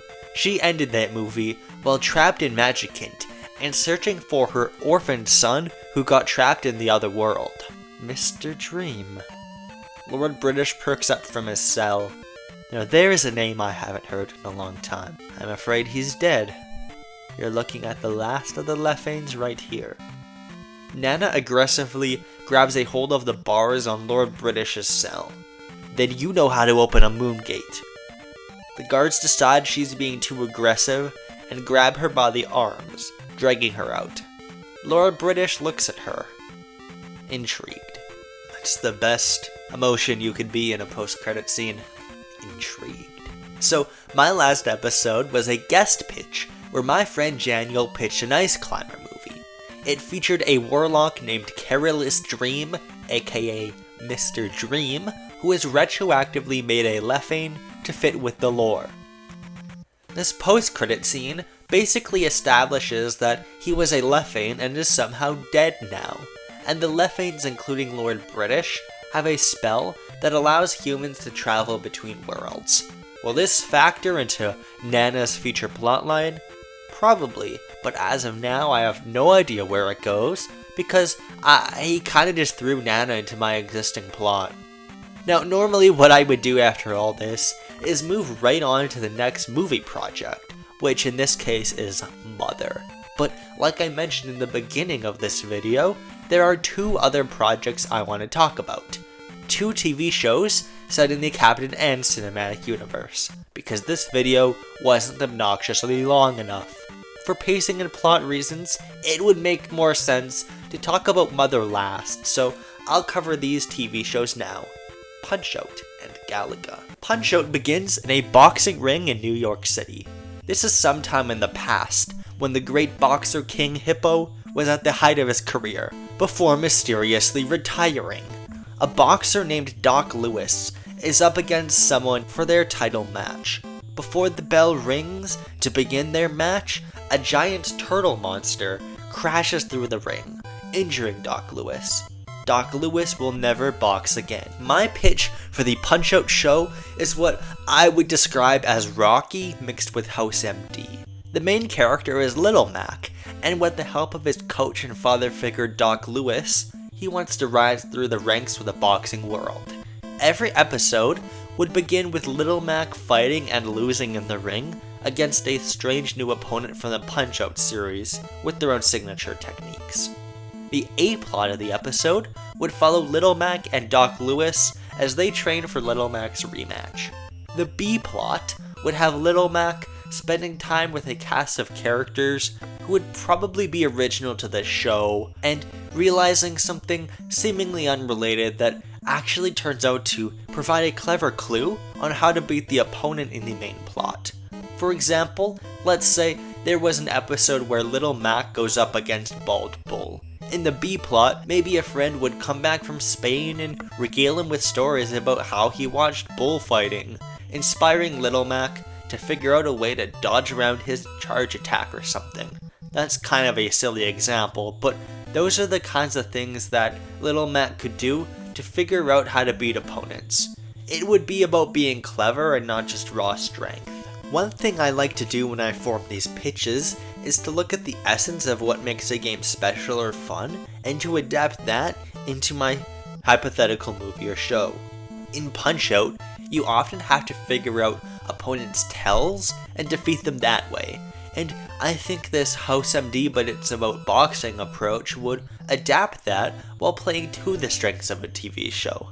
Now, TV shows aren't often made like that anymore, but I don't think an episodic show like this would totally be out of the ordinary in the modern TV landscape. After all, The Pit is like the most popular TV show ever right now. Once the show goes on and it starts to run out of Punch-Out opponents, it could bring in characters from other NES series. I think pro wrestling could definitely give us a solid amount of boxers as opponents if we change them from wrestlers to boxers. Whatever the characters from Ring King are called, they can be in here too. I do want to keep the TV shows away from the main plot so they don't become necessary to understanding the story of the main movies, but since this show would be set in New York City, the Mario Bros could cameo for certain episodes. Sorry, we used all our budget on the Mario cameos, and now we can't get the Mike Tyson cameo. The last episode of the season would break the format by being a title match where Little Mac only gets one shot at winning against his opponent. It's a little silly that Little Mac has to lose once per episode and it's just kinda erased by his final victory at the end, but you know what? That's how it works in Rocky. One interesting question for the show is how it would handle King Hippo. I introduced King Hippo as a future bad guy way back in Captain N the Final Fantasy without any plans to actually include Punch-Out content. In that post-credit scene, it was established that King Hippo is basically on top of the boxing world, to the point that nobody posed a challenge to him. That made him extremely bored, so Eggplant Wizard convinced him to retire. I can't include King Hippo in the Punch-Out show, at least right away, due to future series plans, and for the stakes of Punch-Out, I wouldn't want the entire boxing world to look like chumps who couldn't even handle a hippo-themed boxer. So the lore explanation would be that after King Hippo's departure, a whole new crop of boxers have emerged, all wanting the role of the greatest boxer. A whole bunch of new challengers want to be the next King Hippo of the boxing world. I know King Hippo isn't actually the strongest boxer in the games, but keep in mind, I didn't know I would be doing a Punch-Out show when I first introduced him. Now the elephant in the room here is that Ice Climber, written by someone who is not me and had no idea I was going to do a Punch-Out show, established that Little Mac's mother is Nana, who is trapped in a different dimension searching for him. I don't know how that will be resolved, but it will not be in a boxing TV show because there's no way to seamlessly introduce a long-lost wizard mom in a serialized boxing show. So, with Punch-Out covered, how the hell do I do a Galaga adaptation? Well, Galaga is probably the series in the Captain NCU that I'm making a pitch for, which has the least amount of story within its source material. Fear not, I have a plan. It does involve adding a bunch of shit that wasn't in the original game. Galaga is set in a far-off planet right at the boundary of the Galactic Federation's jurisdiction called Galaxia. Galaxia has a thriving culture and is rich in minerals and other resources. However, their way of life is being threatened by an occupying army backed by the Galactic Federation, intent on colonizing them and taking their resources for the ailing Federation. The Galaxians are all but destroyed in the war until they find a group of bug-like, spacefaring aliens called the Galaga, living in the asteroids around their planets. Before I thought about doing a Galaga adaptation, I knew that I wanted one of the TV shows in the Captain NCU to be set in space. It's an underexplored part of the universe since Metroid was the only movie in space, and I figured it could be a good opportunity to learn a little bit more about the Galactic Federation and the broader lore beyond Earth. I also wanted to have more games based on early NES titles, so that's why Galaga jumped out at me in terms of things to adapt. The main story would follow a big cast of Galaxians as they team up with the Galaga aliens to defend their home. I'm not being too specific about the characters because I imagine there'd be a lot of them, and the show would follow many characters from across Galaxian society to get a full picture of their lives. This does mean that I'm doing my classic morality twisting, and the fighter from the original Galaga arcade game is the bad guy, but also the Galaga aliens wouldn't be portrayed as unquestionably good. They are cruel, unthinking insects who can't even speak and don't care for the Galaxian plight. They just want to kill. By working with them, the Galaxians find themselves influenced in some sinister ways. Their humanity and heart starts to fade as they put their morals aside to defend their homeland by any means necessary. The Galaga show would be a metaphor for the ways in which people, under threat of extermination, have to embrace things they don't like for the very act of survival. The whole setup would carry the theme of a struggle between survival and morality when oppression forces you to make that choice. You can also kind of think of this as Starship Troopers, but with an extra layer of politics on top of it, although I really hope nobody would be siding with the invading army. I trust that I don't have to explain the metaphor of an invading army being backed by the Galactic Federation, a powerful yet fading bureaucratic empire who would support any acts of violence abroad as long as it lines their pockets. We don't like the Galactic Federation in this house after what they did in this show and the Metroid movie. This all probably sounds extremely random for a Galaga TV show. You're right, it's called pulling politics into silly arcade games. You should try it sometime. But seriously, the inspiration behind the Galaxians losing themselves to the Galaga aliens comes from the double fighter mechanic in Galaga. You know how once you get captured by a boss in Galaga, it doubles your firepower? That's literally sacrificing a life for more firepower, and that mechanic is one of the most interesting parts of the original Galaga arcade game. This is loosely adapted by the central conceit of the show when characters are sacrificing their lives for survival. After making so many unexpected and bizarre change to series for this, I've gotta say, I have so much sympathy for Shadow Labyrinth now. I haven't played the game, but I will defend Shadow Labyrinth. Anyways, Galaga would be a pretty serious drama compared to the goofy boxing show. Honestly, I think it's good for a cinematic universe to be able to have vastly different genres and interpretations on a source material, and I hope you're excited for when this definitely happens for real, and Namco will 100% give it the okay. This is the first time Namco is represented in the Captain NCU, which is interesting considering how big it is for the NES. Now, while I'm still interrupting the movie, I have another surprise for you Captain NCU heads out there. One thing I've avoided throughout this entire project is fan casting. I only have a surface level knowledge of actors and didn't want to get too caught up in it at first, but after doing research and looking at some other people's fan casts, I realized something. Deciding which actors would be who in a made up movie is really fun, and I want to share my fan casts for the major characters in the Captain NCU with all of you today. If you have your own, I would definitely love to hear them, although I would like to remind everyone not to take them too seriously since, with scheduling conflicts, some actors might not be able to make it in these totally real movies that Nintendo will make someday. Anyways, without further ado, here's my cast. The very first thing I decided on for the cast was the Mario family and Kevin himself. The first movie in my Captain NCU plan is Super Mario Bros., so they're kind of the faces of this potential franchise. I cast Asher Angel as Kevin Mario.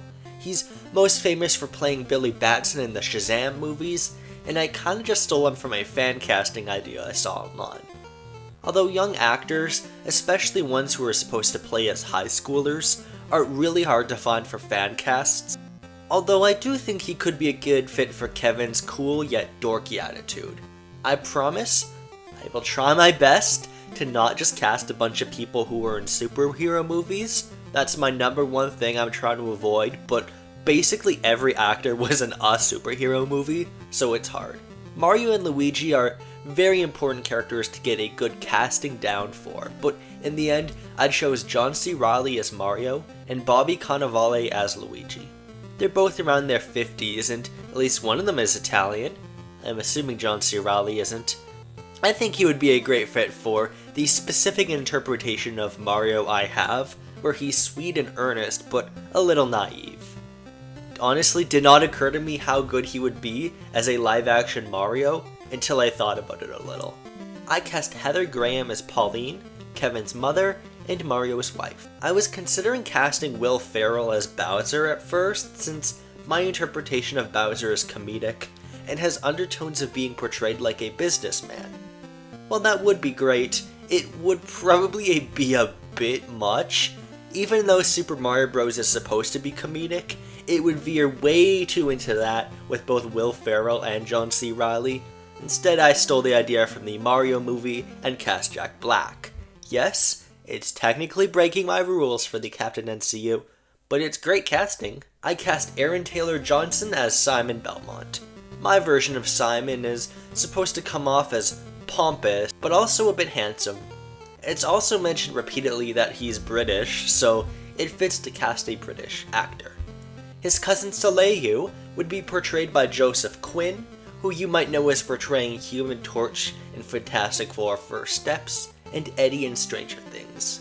Soleil is supposed to be a character who gives off odd vibes, but is a lot more serious later on, so I think he fits. He's also British. The actor I picked for Simon's ancestor and the protagonist of the first Castlevania isn't, though, Sebastian Stan. However, he is Romanian, which I think is good since that movie is mostly set in Transylvania, even if his character is technically supposed to be English. The villain of that film, Dracula, would be portrayed by Sacha Baron Cohen. Might be a little strange for Borat to play Dracula at first, but he does have a history of dramatic roles, especially ones set in historical time periods. And the version of Dracula in Castlevania would be a bit more of a playful character. That brings us to the Mega Man side of things. The robots would probably be voice acted, so I want actual voice actors to play them, and not just celebrities. For Mega Man himself, I cast Alex Lay. You might know him as Luke from Street Fighter, or Daredevil from Marvel Rivals. Does Street Fighter 6 even exist in my timeline, considering Street Fighter 2010 is an NES game? Let's stop thinking about that. He's done protagonist roles before, and is a very prominent voice actor. Role would be played by Haley Steinfeld, who I'd argue counts as a real voice actor and not just a celebrity. They make do voice roles. And then Matthew Mercer is who I picked for Proto Man. He's known for playing badass lone wolf types, like Cassidy from Overwatch or Jotaro from JoJo's Bizarre Adventure. As for the humans, Bryan Cranston would play Dr. Light. He's most known for the iconic role of Fei Long in the dub of the Street Fighter II movie, but that doesn't exist, so I guess Breaking Bad would be his most popular role in this timeline. I think he's got that nerdy but welcoming feel. I chose a kind of obvious option for the villain Dr. Wily, Willem Dafoe. He's around the same age as Cranston, and Wily's villainy makes up a huge part of the appeal of the Mega Man movie. So he really needs to be a very strong casting. I was actually considering casting him as Van Helsing in Castlevania 2, but then it occurred to me that I was only thinking that because he basically plays Van Helsing in Nosferatu. Pit would be played by Iñaki Godoy, who plays Luffy in the Netflix One Piece adaptation.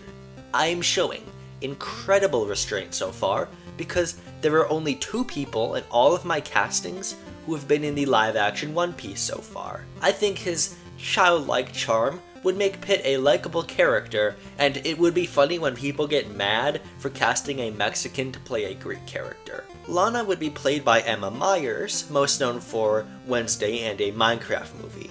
I admittedly came up with this choice mostly because I had already cast Kevin, and I wanted her to be portrayed by someone around his age. Not that many popular young actors.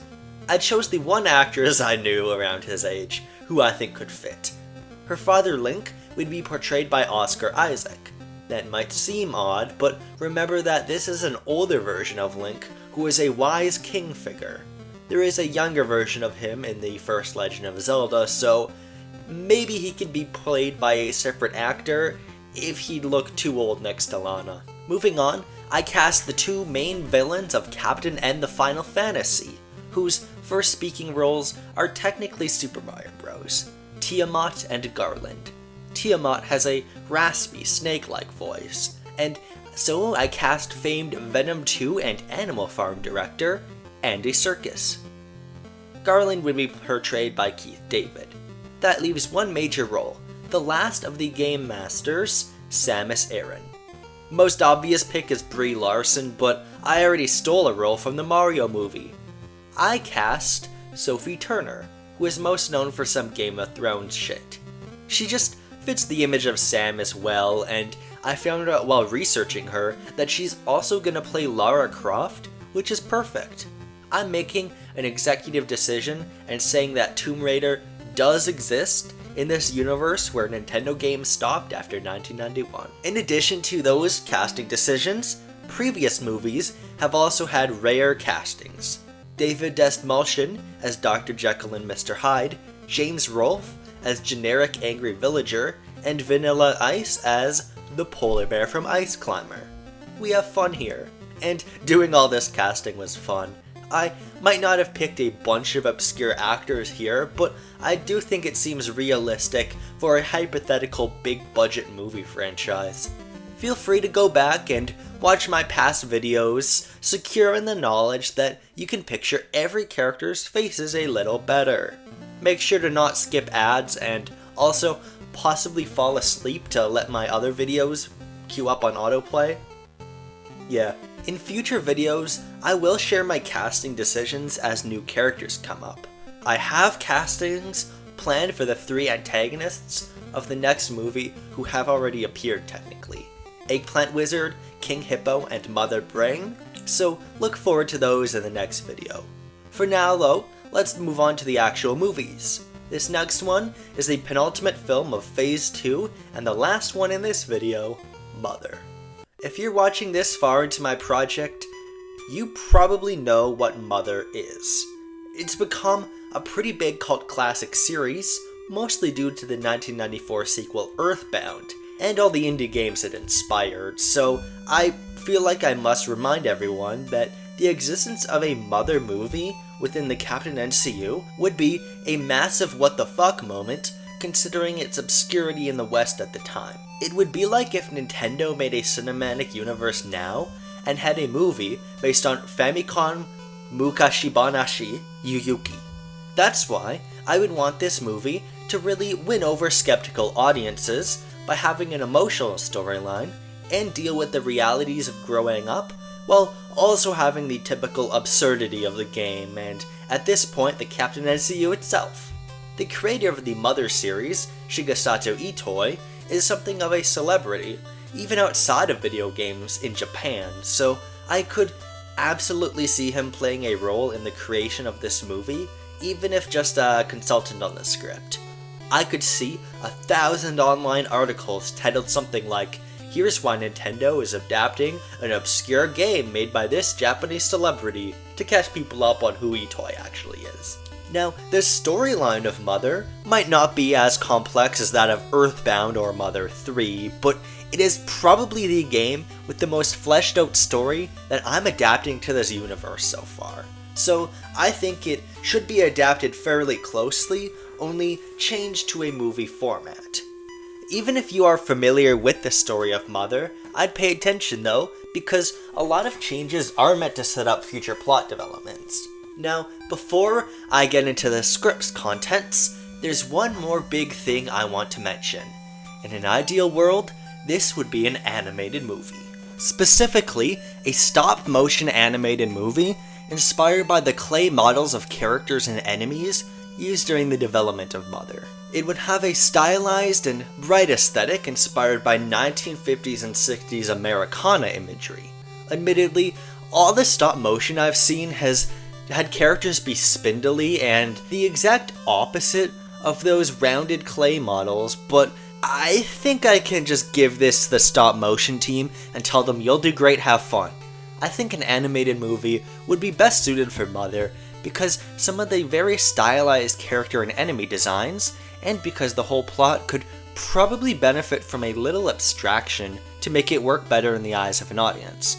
The concept of a 12-year-old going through the country and beating dogs and hippies with a baseball bat, maybe not the most seamless in live action. Mother will still be fully canonical even though it's animated. Without further ado, let's get into my pitch for Mother. Mount Etoy, Vermont, 1900. A couple are huddled together in a small cozy cabin to escape the blizzard. These are George and Maria. The fire in their fireplace is starting to die down, so Maria gets up and, with a flick of her wrist, the fire is back to the strength it was at before. Maria then turns around to hear a knocking at their door. It's strange and unnatural with an irregular pattern. Something is trying to get in. "I'll get the rifle, you stay here," says George. Maria nods. As George leaves, the knocking continues, and she feels compelled to let it in. Maria starts walking towards the door. She can tell it's not something big, so she carefully places her hand on the door and opens the lock. In front of her is a small creature made up of bionic material resembling a brain. It has two white slits for eyes. It's only a few feet tall and inches itself forward on little stubs resembling arms. The creature inches forward and huddles by the fire. George comes in with the hunting rifle, but Maria puts her hand over it to get him to stop. They stare at this mass of flesh that just wandered into their home. Through a montage, George and Maria raise this alien creature, treating it like their child. Maria sings to it and teaches it how to say small words and magic like the fire spell Maria used earlier. She even tries to feed it baby food from a spoon. George is investigating the ship it was sent here on and is trying to repair it. After a while, we see a shot of George and Maria discussing something serious. Maria is starting to get emotional and is nearly in tears when she looks back at the creature. The next shot is Maria wordlessly lifting him onto the pod. She waves goodbye, closes the door, and as it lifts back into space, she breaks down in tears and hugs her husband. We get a title card, set to the iconic Mother Earth track from the original game. Hot take, Mother has good music. That was all an adaptation of the opening text from Mother. I hope it would come across as emotional, something between Up and E.T., but remember no crying until the end. Podunk, Pennsylvania, 1960. We see a small home on top of a hill overlooking a little town. It's nighttime, but the harsh sound of aggressive coughing echoes throughout the halls. A young 12-year-old boy named Ninten is lying in his bed, unable to sleep because of his asthma. We're not going to give the protagonist a real person's name like Ness or Lucas. He has to be called Ninten. He sits up and looks around his room, trying anything to pass the time. He's gotten used to these long, boring, sleepless nights. Click. His lamp turns on. Annoyed, Ninten gets up and switches it off, then goes back to bed. Click. He gets up and turns it off again. Click. Ninten tries to switch the lamp off, but it just repeatedly turns itself back on, so he unplugs it. He lays on his bed again, but it only makes the coughing come back. His asthma is so severe that even just laying down makes him cough. As he tries to sleep, the lamp turns back on and floats in the air. In his confusion, it zooms past his head and shatters on the wall behind him. Help! Ninten hears screams from across his bedroom hall. He grabs a wooden baseball bat on his mantle and opens the door to his room. The screams are coming from his little sister's room. He comes in to see a lamp flying around the room and a teddy bear running around, terrorizing both girls, who are only about the age of 4. Ninten walks up, takes out his bat, and smashes the lamp in pieces. He kicks their teddy bear across the room, and it lands motionless. His sisters, Minnie and Mimi, cheer for him. Ninten hides the pieces of the lamp as his mother walks in, asking what the commotion is about. The twins tell her that a ghost came into their house and possessed those objects. She rolls her eyes and tells Ninten that even though tomorrow is his last day of 5th grade, he still has to get up early. Ninten goes back to his bed, completely gobsmacked as to what just happened. Ninten wakes up the next morning, eats cereal for breakfast, says goodbye to his mother Carol, and walks to school. Ninten feels something is off the entire walk home, especially after last night's incident. The birds and dogs are aggressive, and weirdly enough, there's a hippie yelling at people. I don't know if hippies were really a thing in 1960. I feel like America was still in the beatnik era then, but whatever. We can be a little anachronistic. Ninten goes through his school day in another montage. He seemingly doesn't have many friends here. At the end of the day, a group of bullies are tormenting a short and weak blonde kid with glasses. Ninten goes up to tell them to stop, and they begrudgingly do. Despite Ninten being unpopular, they're jocks and respect him for being on the baseball team. Ninten asks the kid, Lloyd, if he's alright. Lloyd says he is as he picks up his glasses. Ninten and Lloyd are both each other's only real friends here at school. This is a departure from the source material, where Ninten and Lloyd lived in different cities, but I opted to change it for pacing reasons. Lloyd is a good, close friend, but is really nerdy and somewhat socially unaware. The two pals talk for a bit, and Ninten asks Lloyd if he's noticed anything odd or strange about the town. Lloyd says no, but he has heard rumors of something going wrong with the zoo ever since it was closed a few days ago. Lloyd says he has to get home now and says goodbye. A few seconds later, Lloyd turns back, stops Ninten, and asks him if he wants to investigate what's going on at the zoo later that day. It's clear that Lloyd feels inadequate and wants to prove himself as being tough by sneaking into a zoo at night. Ninten sees that, but still wants to go and is confident he can protect his friend.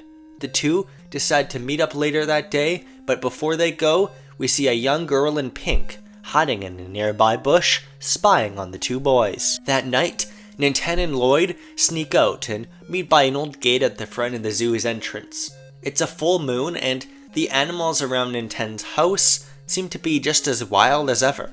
Lloyd is clearly scared and is doing a bad job at hiding it. They're stopped by the girl from before, who introduces herself as Anna, and Ninten and Lloyd recognize her as being in the grade below them at school. She says she got a magical vision that told her she has to go with Ninten and Lloyd on an adventure to save the world. The boys think she's very strange, but Ninten tells her she can come. They enter the zoo. Anna, in supplemental mother material, is usually portrayed as warm and mother-like. I want that to definitely be an undercurrent of her personality here, but she'd come off as more strange and off-putting at first. If I was a child and a girl said she had to join my party because she got a vision, I would think that's very strange, and that's the vibe at first here in the Mother movie. Normally Ninten, Lloyd, and Anna wouldn't meet this close into the adventure, but I figured it fits better pacing-wise.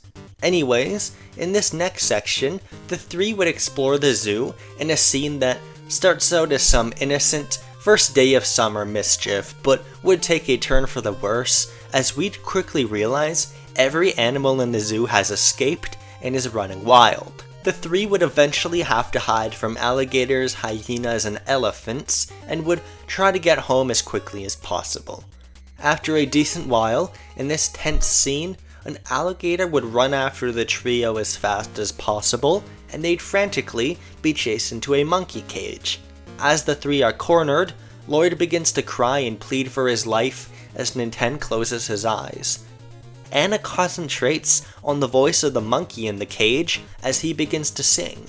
In a flash, a bolt of lightning hits the alligator, and he backs off. Lloyd looks at Anna, completely baffled. A circle of light forms around the trio, and in a flash, they disappear from the zoo. The three appear in what seems to be a faraway magical land. The ground made up of pink clouds, resembling cotton candy, and all the houses are made up of what look like pink shells. The village is completely enclosed by a thick forest of trees with eyes. Just looking at them gives Lloyd the creeps. Everyone is confused and decide to take a look around the city. All the inhabitants are bizarrely cheerful people who greet the trio with rosy cheeks and giant smiles. Ninten asks what's going on, and people seem to point them in the direction of a big castle in the opposite direction. Queen Maria can help, they tell the party. They're in a bizarre land of magic and illusion, which the locals seem to refer to as Magicant. As the trio approach the gates to the castle, they're stopped by two guards. "Halt! Who goeth?" one says. "That's Keith," says the other guard. "We have to answer his riddle to pass through." "What's the riddle?" Ninten asks. "Oh, sorry, Tammy has the riddle. She's on her lunch break. You'll have to wait till she gets back." "When will she be back?" "About 127 years. 127 years? Lloyd exclaims. "How long do you people live?" Ninten looks to the other guard and seems deep in thought for a moment. 2 alligators, he says. "Correct," says the guard. "Thou mayest passeth." What the fuck did I just say? "Thou mayest passeth." The guards move on to allow the party to move forward. Lloyd asks Ninten how he knew the answer, and Anna asks him if he is a PSI user, but Ninten doesn't know what that is. He just intuitively knew the answer. They enter the castle and are greeted face to face by a bunch of castle guards who politely escort them to a large throne room. Inside is a blonde woman sitting on a throne who greets the party. "Hello, young ones. My name is Queen Maria, and you three are in my kingdom of Magicant. Was the trip through the moon gate all right?" "The moon gate?" Ninten asks. "The moon gate that saved you three from the alligator?" The three stare blankly. I have some explaining to do. She explains that Magicant is a kingdom of magic and dreams in a different dimension from Earth. You can only open a portal between the dimensions every full moon, and she saw through the veil that the three were in trouble and decided to help them out. "Thank you, Maria," says Ninten. "I'm Ninten. These are my friends Lloyd and Anna. I'm aware of your names," she says.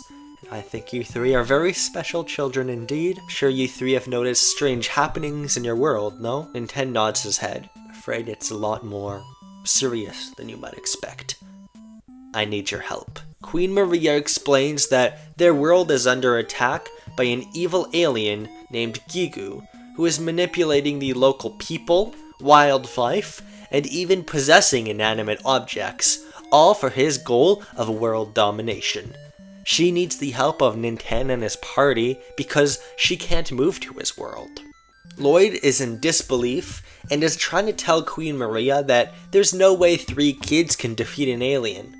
Queen Maria explains that they have the means to get more powerful. There are 8 melodies that naturally occur all throughout the world, and by knowing a melody, you can harness its power to upend the natural order of things. Telepathy, teleportation, magic, it's all possible through knowledge of the 8 melodies. If the party goes and looks, they're sure to find the 8 melodies and become strong enough to take on Gigu.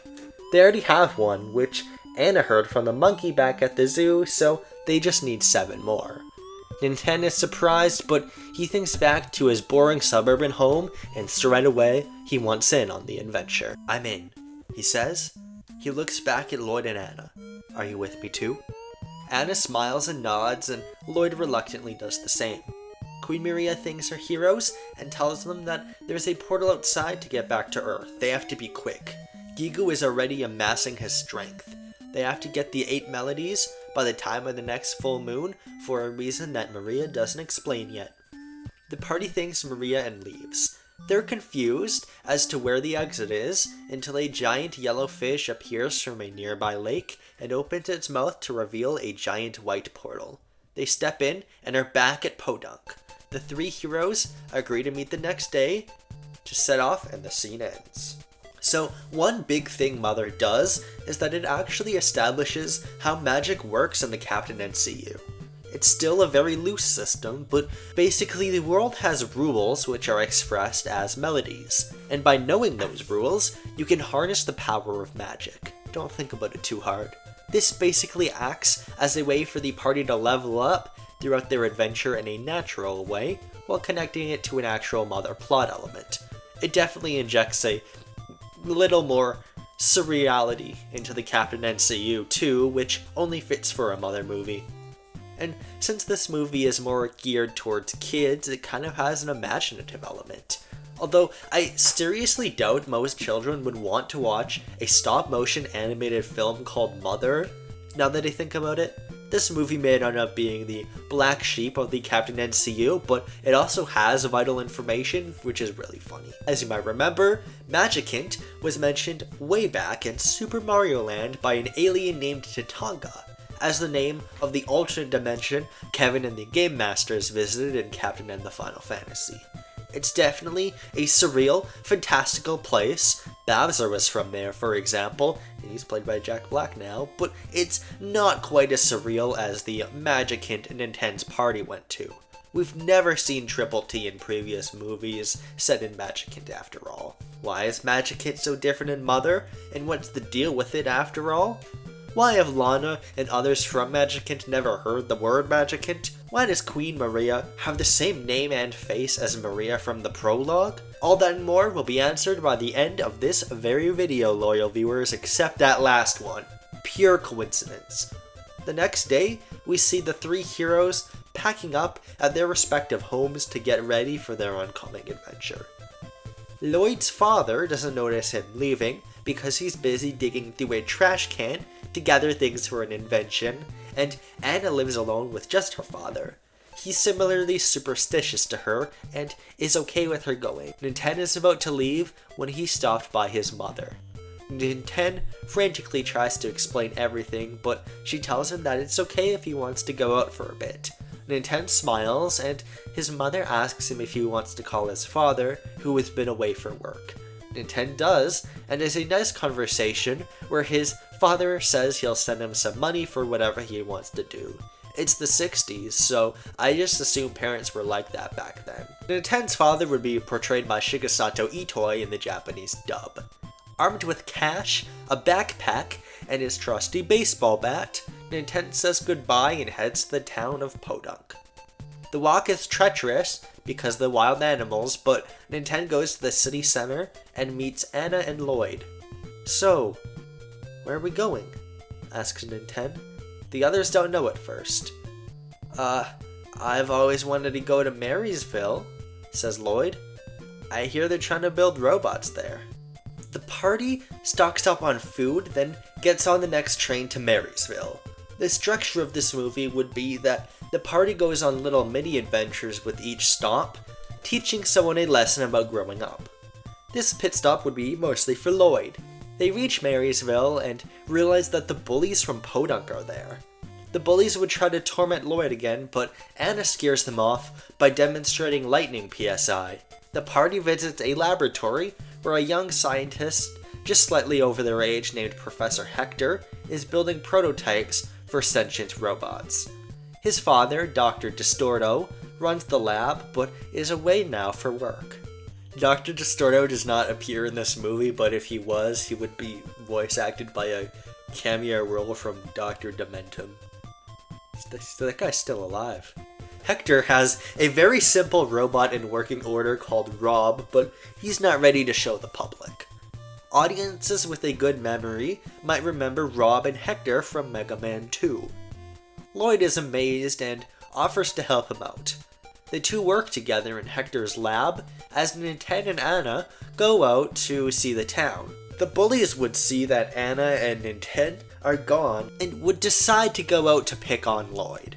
They make fun of him and Hector for working on robots and try to destroy Rob. Lloyd stands up for himself and Hector when suddenly a robot prototype he was working on hears him and starts moving. The big, red, slender robot picks up one of the bullies. The bully screams in terror, so he puts him down. The bullies decide never to pick on Lloyd again, and Hector is astonished because he's been trying to get that robot to work for months. Lloyd suggests there might be something in emotions you have to use to bring robots to life. Lloyd realizes it's one of the 8 melodies, and goes to get Nintendo and Anna. The party stays in Marysville for a few more days, where they hear about a town called LA, with a big music club. Not LA, LA. The party decides that it's the best place to find more melodies. The train isn't working because a desert has mysteriously sprung up. Nintendo guesses it's because of Gigu. Nobody's car seems to be starting around this town, so they have to cross the desert if they want to get to LA. The party gets supplies and gets ready to depart. The Yucca Desert section would mostly be for Anna's character growth. The party is crossing the desert as they're accosted by a bunch of sentient runaway trucks that are trying to crash into them. Anna manages to keep everyone safe and destroys the vehicles with her telepathy, but the sand being kicked into the air makes Nintendo's asthma get worse. He doesn't have an inhaler or anything, so Anna has to help and support him while they walk through the desert. Her lesson here is basically to take care of others and learn to keep going even when the going seems tough. The party would eventually see a suspicious looking cactus, and Anna would attempt to communicate with telepathy. Through hearing its song, she would learn the 3rd melody. Using this power, she's able to heal Nintendo for now, and the party departs. The party would reach a small college town called Youngtown on the way to LA. You might remember Youngtown as the place Kevin Mario would later go to college. It's not really relevant, it's mostly just a way for the party to pass some time, so their month-long deadline could creep ever closer. Through montage, they look around, learn a few melodies, and hitchhike all across New York State to LA. Of course, there's a bunch of berserk people and animals everywhere, so traveling is hard. Maybe we could also throw in a trip to Spokane, where they'd have a haunted house adventure if we have time. LA is decently large compared to the other towns they've been to, but something about it seems sketchy. They head to a live music venue, which is almost completely packed by a bunch of teenagers in leather jackets and slick back hair. The owner of the venue asks the party if they want to sing, so they do exactly that. There's a big dance party scene set to Johnny Be Good. Conveniently, it turns out that the song Johnny Be Good happens to contain the 6th melody within its composition. By this point, the party are all friends, so this scene would establish what their dynamic is like now that they're closer. We could also get a part where someone says this iconic line from the original. By the way, my gameplay footage is, from now on, it's just going to be repeating what you've already seen. No reason. Stop! A greaser in a red tank top walks out from the shadows. Everyone looks to him, signifying he's their leader. You're hogging our jukebox time. Nintendo apologizes and makes way for him, but the greaser isn't moving. Kid, do you know who I am? My name's Teddy. I'm the leader of the Blah Blah Gang. So show me some respect, okay? And that song you were singing. God, I can't stand it! Nintendo tries to leave, but Teddy takes out a switchblade and tells him that if he doesn't fight, he'll set his whole gang after him. They go outside and rumble. Nintendo pretty easily overpowers Teddy, and after falling to the ground, Teddy apologizes. Something had gone over him and he wasn't thinking clearly. Nintendo says it's okay and Teddy smiles. He respects Nintendo's bravery and tells him that he's willing to help him out on whatever his quest may be. Anna tells him they're on the search for melodies, and Teddy says he's heard a strange melody atop a mountain. So, the party sets their sight on Mount Itoi and prepares for a hike. God, can you believe that Shigesato Itoi named a place Mount Itoi? What a pervert. No Itoi, I won't do that. Anyways, Teddy would turn out to be a tough but sweet guy whose gang are all pretty harmless. He's more than happy to help out a group of kids on their quest, and Nintendo would learn through him that helping others is all a part of being an adult. His journey has been scary, and he's come a long way since the beginning, but he has friends, so Nintendo is a lot more sure of himself now. We see a cutaway on top of the mountain showing a crash-landed flying saucer. On board is a creature resembling a giant brain, a grown-up Gigu. Next to it is a smooth creature speaking some alien language that is clearly manipulating Gigu. You might recognize it as a Starman. After a long hike, the party reaches a cliff most of the way up the mountain. The journey was longer than expected, and Anna thinks there might be a full moon that night, so they have to reach the place fast. They see a gravestone for a man named George Darwin. Not the actual George Darwin who was Charles Darwin's son, but a different guy. "Who's George Darwin?" Lloyd asks. "He used to live here like 50 years ago," says Teddy. "He and his wife lived in the cabin above the mountain. There's a local legend that says they were abducted by aliens. Just some baloney like that." Wait a minute. Nintendo realizes. He listens to whistles within the wind here and realizes that it's the 7th melody. Is it actually his ghost or just a coincidence? I'll let you decide. The party still needs the 8th melody though, so they're planning how to go forward when suddenly a shadow appears by them. It's a Starman. A fight breaks out. The Starman is extremely powerful and makes use of PSI attacks. Eventually, Teddy is injured and looks close to death. With the powerful smash, Nintendo hits the Starman with a baseball bat with all his might. And yes, it makes that exact sound effect, complete with the text, "Smash!" going above the screen. It barely phases him. Lloyd launches a bottle rocket, to which again it barely phases the Starman. In case it's not clear, this is basically an adaptation of the R7033 fight from the source material, because eventually a familiar robot climbs up the cliff and blocks Starman's PSI beam. It's Eve, who punches Starman right in the face. "Eve, you're here!" Lloyd exclaims. "How did you get here? Did you walk?" Eve nods. "Your creator must be worried about you," Lloyd says. After this line, Eve just points their finger to Lloyd's chest, showing they think of Lloyd as their creator. Aww. Anna looks at the Starman for a moment and then realizes something. She can hear some kind of melody. She copies it, then shoots a beam right at Starman, knocking him off the cliff and saving the day. As the sun starts to set, a circle forms around everyone. They go through the portal and are back in Magicant, right in front of Queen Maria. "Whoa, the heck is this place?" asks Teddy. "Queen Maria," says Nintendo. "We've done it, we have the 8 melodies." Queen Maria smiles and asks them to play. Nintendo and Anna hold hands and sing every melody one after another. This would be a big, beautiful moment, but as they sing, the area around them would slowly start to disappear.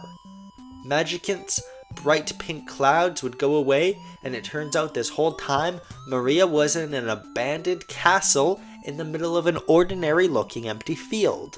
All of this part of Magicant was an illusion. "Well, I have some explaining to do," she says. This is the lore dump part of the pitch. Maria explains that she is actually the descendant of an alien species called the Lephanes. They came from the stars to escape an alien threat called the Komatos and settled in a world of gods parallel to Earth they call Magicant. Magicant is real, but all the guards, the trees with eyes, fish, and pink clouds were an illusion created by Maria. The Lephanes can live much longer than humans, but are now all but exterminated. Years ago, an empire called Hyrule feared their power and sent their magicians to kill them all. Only 3 survived by traveling to Earth. Maria fell in love with a man called George Darwin on Earth and lived in a cabin on Mount Etoy. Eventually, an alien from space came to their cabin, and Maria realized it's part Komato. It must be from her planet. So, she and George raised it as one of her own. Now she's nearing the end of her life and just wanted to hear the songs she used to sing to her son Gigu one last time. Mother seems self-contained at first, but as you've just seen, there are a lot of connections with past events. For one, there are the Lephanes, who've popped up in multiple movies by now and are pretty vital to the latter half of this phase. We also get some information on why the Lephanes went extinct. and it ties into the court magicians who popped up as villains in Zelda movies in the past. I hope these lore connections don't feel too forced, and the lore is getting pretty complicated at this point, but I think the vital information to the story is told effectively enough. Anyways, Queen Maria isn't finished. Eventually, George fixed Gigu's ship and sent them to a different planet. But now they're back, alongside a group of aliens Maria thinks must have been the ones who created Gigu. Gigu wants revenge on Earth for some reason, and is being manipulated by the aliens. Maria can't bear to kill Gigu herself, so she taught the party the melodies so they can defeat them. She apologizes for manipulating the party like this. Ninten thinks for a moment, then goes up to Maria.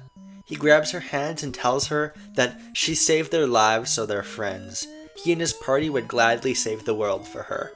Maria thanks him and tells the party they should treat Teddy's wounds quickly, because Gigu's power is increased by the full moon and he'll likely attack now. Ninten agrees, and Queen Maria sends them back. Maria is left here in the castle alone. She knows her time will be up soon. Also, the movie Ice Climber, which was a guest pitch, featured a Leffe named Carolus Dream, whose first name comes from Carolus Linnaeus. I am continuing the joke by having another Leffe bear the name of a famous biologist. I didn't have Maria be Ninten's great-grandmother like the game for plot reasons, but if it were true, it would mean that Ninten's last name was Darwin, which makes sense because it means his name kind of sounds like Nintendo Win. Back on Mount Etoy, Teddy says goodbye to the party as Eve picks him up and takes him back down to the mountain. The only place for the party to go now is up. As the party make their way up the mountain, we get cutaways to every town they previously visited. Gigu's influence is getting stronger as more creatures start to attack, and zombies rise from the ground. They start attacking people, which is basically the Act 3 time limit. The party makes a dangerous climb up the mountain, and after the treacherous trek, they reach a flat peak with a cabin. Suddenly, 3 starmen surround them. They fight, and it looks like the starmen are about to defeat the party when a voice cries out, "Stop!" From within the snow, an alien makes itself known. It's Gigu. "Where is George?" Gigu asks. "George?" Ninten asks. "You mean George Darwin?" "He's dead." Gigu, angry, hits the party with a psychic blast as the blizzard begins to rage. "You lie. George is bad. He stole our property." "Wasn't George your father?" Anna asks. "Not anymore. George should not have rebuilt my spaceship. The Nora Science Academy's technology is not for you lowly humans. You 3 will die." Anna looks to the Starmen and realizes they must have manipulated Gigu in their time away from Earth. Gigu starts to attack the party using all the PSI they've learned throughout the movie, and the Starmen attack too, making this basically an objective survive situation. Lloyd tells the others they should look in the cabin to see if George wrote down the secrets to Gigu's technology so he can give them back their secrets. They try to hide, but Gigu simply burns it down. In their moment of desperation, between coughs, Ninten begins to sing. Gigu screeches, No, that song! Stop singing!" Anna and Lloyd join in and begin to sing the 8 melodies. Gigu is screaming in pain as they remember George and Maria. Gigu thinks back to their warm childhood and all the years since they spent being experimented on. One of the aliens in their flashback is a familiar short purple one. As the kids escape the burning cabin, Gigu stops screaming and is completely silent. In an instant, the Starmen go quiet and fall to the ground, killed instantly by Gigu. "Humans were supposed to be awake. You weren't supposed to..." Gigu starts to cry. The party doesn't know what to do. "Maria, George, I love them so much. Anna hugs Gigu when they're quiet for a moment. I'm going back to Zebes. Will you help me back on my ship? Gigu asks. The party loads Gigu back into their spaceship and presses a few buttons to send them back. Gigu swears to be back one day, and the party can't tell if it's a threat or a promise to a friend. The party stands atop a lonely peak as the blizzard gives way. They look down from the mountain at how far they've come and sit together. You may now cry. The party depart from the mountain and go meet Teddy, recovering in the hospital. Is the, alien gone? Nintendo nods. Teddy smiles. I knew you could do it, kid. Hey, if you're ever in town again, you reach out to me, okay? Me and my boys will be glad to help you out any way we can. Nintendo hugs him, and everyone else joins in one big group hug. I realize that Teddy is probably the first gangster to ever live in Vermont. So, what happens now? Lloyd asks. We go home, says Nintendo. There's a montage of the party being carried by Eve as they run through all the places they previously visited. They say goodbye to all their new friends one last time as they are on their way home. This would be set to the lyrical version of Pollyanna, sung by Catherine Warwick, from the original Mother soundtrack. Eventually, they all reach Podunk late at night and hop off Eve's back. Man, Lloyd starts to cry. I'm gonna miss you all. I can't believe I'm just going home after all this. Don't be silly, Lloyd, says Nintendo. We still have all summer to hang out together. Lloyd sniffles and wipes the tears from his eyes. I'm really glad to have met you two, says Anna. You're the best people who possibly could have saved the world with. Everyone hugs. They want to see each other more, but for now, they have homes to get back to. Nintendo walks home on a much safer route, and his mother hugs him tight when he gets home. I missed you so much, Nintendo. I didn't realize the trip would have been so long. Nintendo's family eats Nintendo's favorite meal, ass, as Nintendo takes a glance at the starry night sky out of his window. The camera zooms in on the stars for a second, and we cut to a planet far away from Earth. It's rocky and orange, reminiscent of Zebes, previously seen in Metroid. A spacecraft crash lands on the planet at full speed. A biotic alien biomass crawls out of the wreckage. This is Gigu, and Gigu is determined to destroy what's left of the Nora Science Academy that created her. We get a look at the same title card for Mother we saw earlier, but a second part of the title appears next to it. Brain. I did a Thunderbolt-style title fake-out, and the real name for this movie was Mother Brain. When I was a child, I once had a random dream where I saw an Earthbound novelization on a bookshelf. I wasn't aware that one actually existed, and I started to think about how cool that would be. To read a book recapping the story of Earthbound, and just to be able to see it adapted with all its eccentricities and emotional moments. I decided to write one because I liked the story of Earthbound that much, although I never got past the first chapter. I had only played the SNES Earthbound when I was writing it, but something struck me as interesting about Gigu's origins in Mother 1 with George and Maria, and that was the one thing from Mother 1 I added to the failed novelization attempt at Earthbound. The idea of seeing such an incredibly moving, emotional backstory being given to such a terrifying creature, humanizing this monstrous alien, it felt like a story worth telling. When I was deciding what movies to adapt for Phase 2 of the Captain NCU, I remembered that I was building up to Mother Brain as an antagonist. Mother Brain. I mean, there's kind of a connection in their names. So what if Gigu turned out to be Mother Brain? You probably could have told that that was the plot twist I was going for before, with the Nora Science Academy connection. Normally I don't like title bait and switches. I find them cheap and sometimes meaningless. What's the point in calling them the New Avengers when they're not going to actually be as important as the Avengers? But something just told me, what if you do it here anyways? I'm actually writing the script for this and Captain and the Game Masters at the same time, so I can say for now, Mother will not be required viewing to understand the plot of the next Captain N crossover movie. But I can say that I strongly believe it makes the emotional climax of that movie more emotional. I have big plans for Captain and the Game Master, and I'm glad Mother could fit into it while still hopefully keeping what works about Mother. Even though I skipped over a ton of writing to fit it in the confines of this video, this is kind of like me writing that Earthbound novel, right? Anyways, let's move on to the mid and post-credit scenes. They will both be in live action, just to stay consistent with the rest of the Captain MCU. Modern day. We see a small village populated mostly by robots going about their day. The houses in other villages were clearly built for them to be able to live here, but they can't accommodate humans.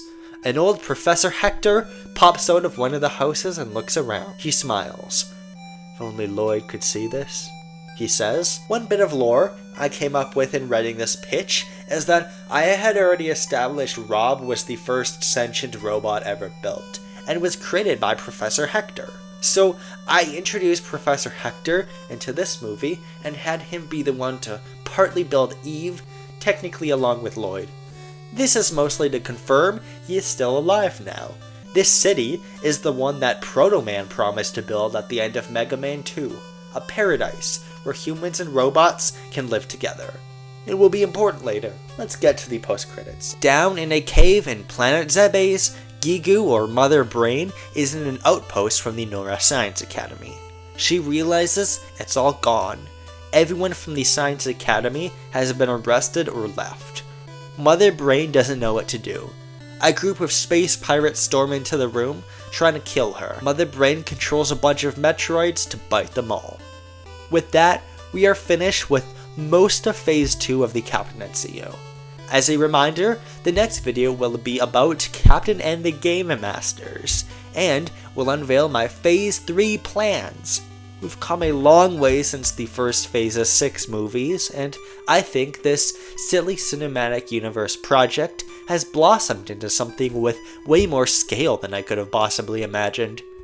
This video in particular had a lot of pitches where I felt like the emotions got focused in a deeper way than I was able to do before. If you're still watching and are paying attention to these silly videos, I really appreciate you, and I think you'll really enjoy my Age of Ultron equivalent.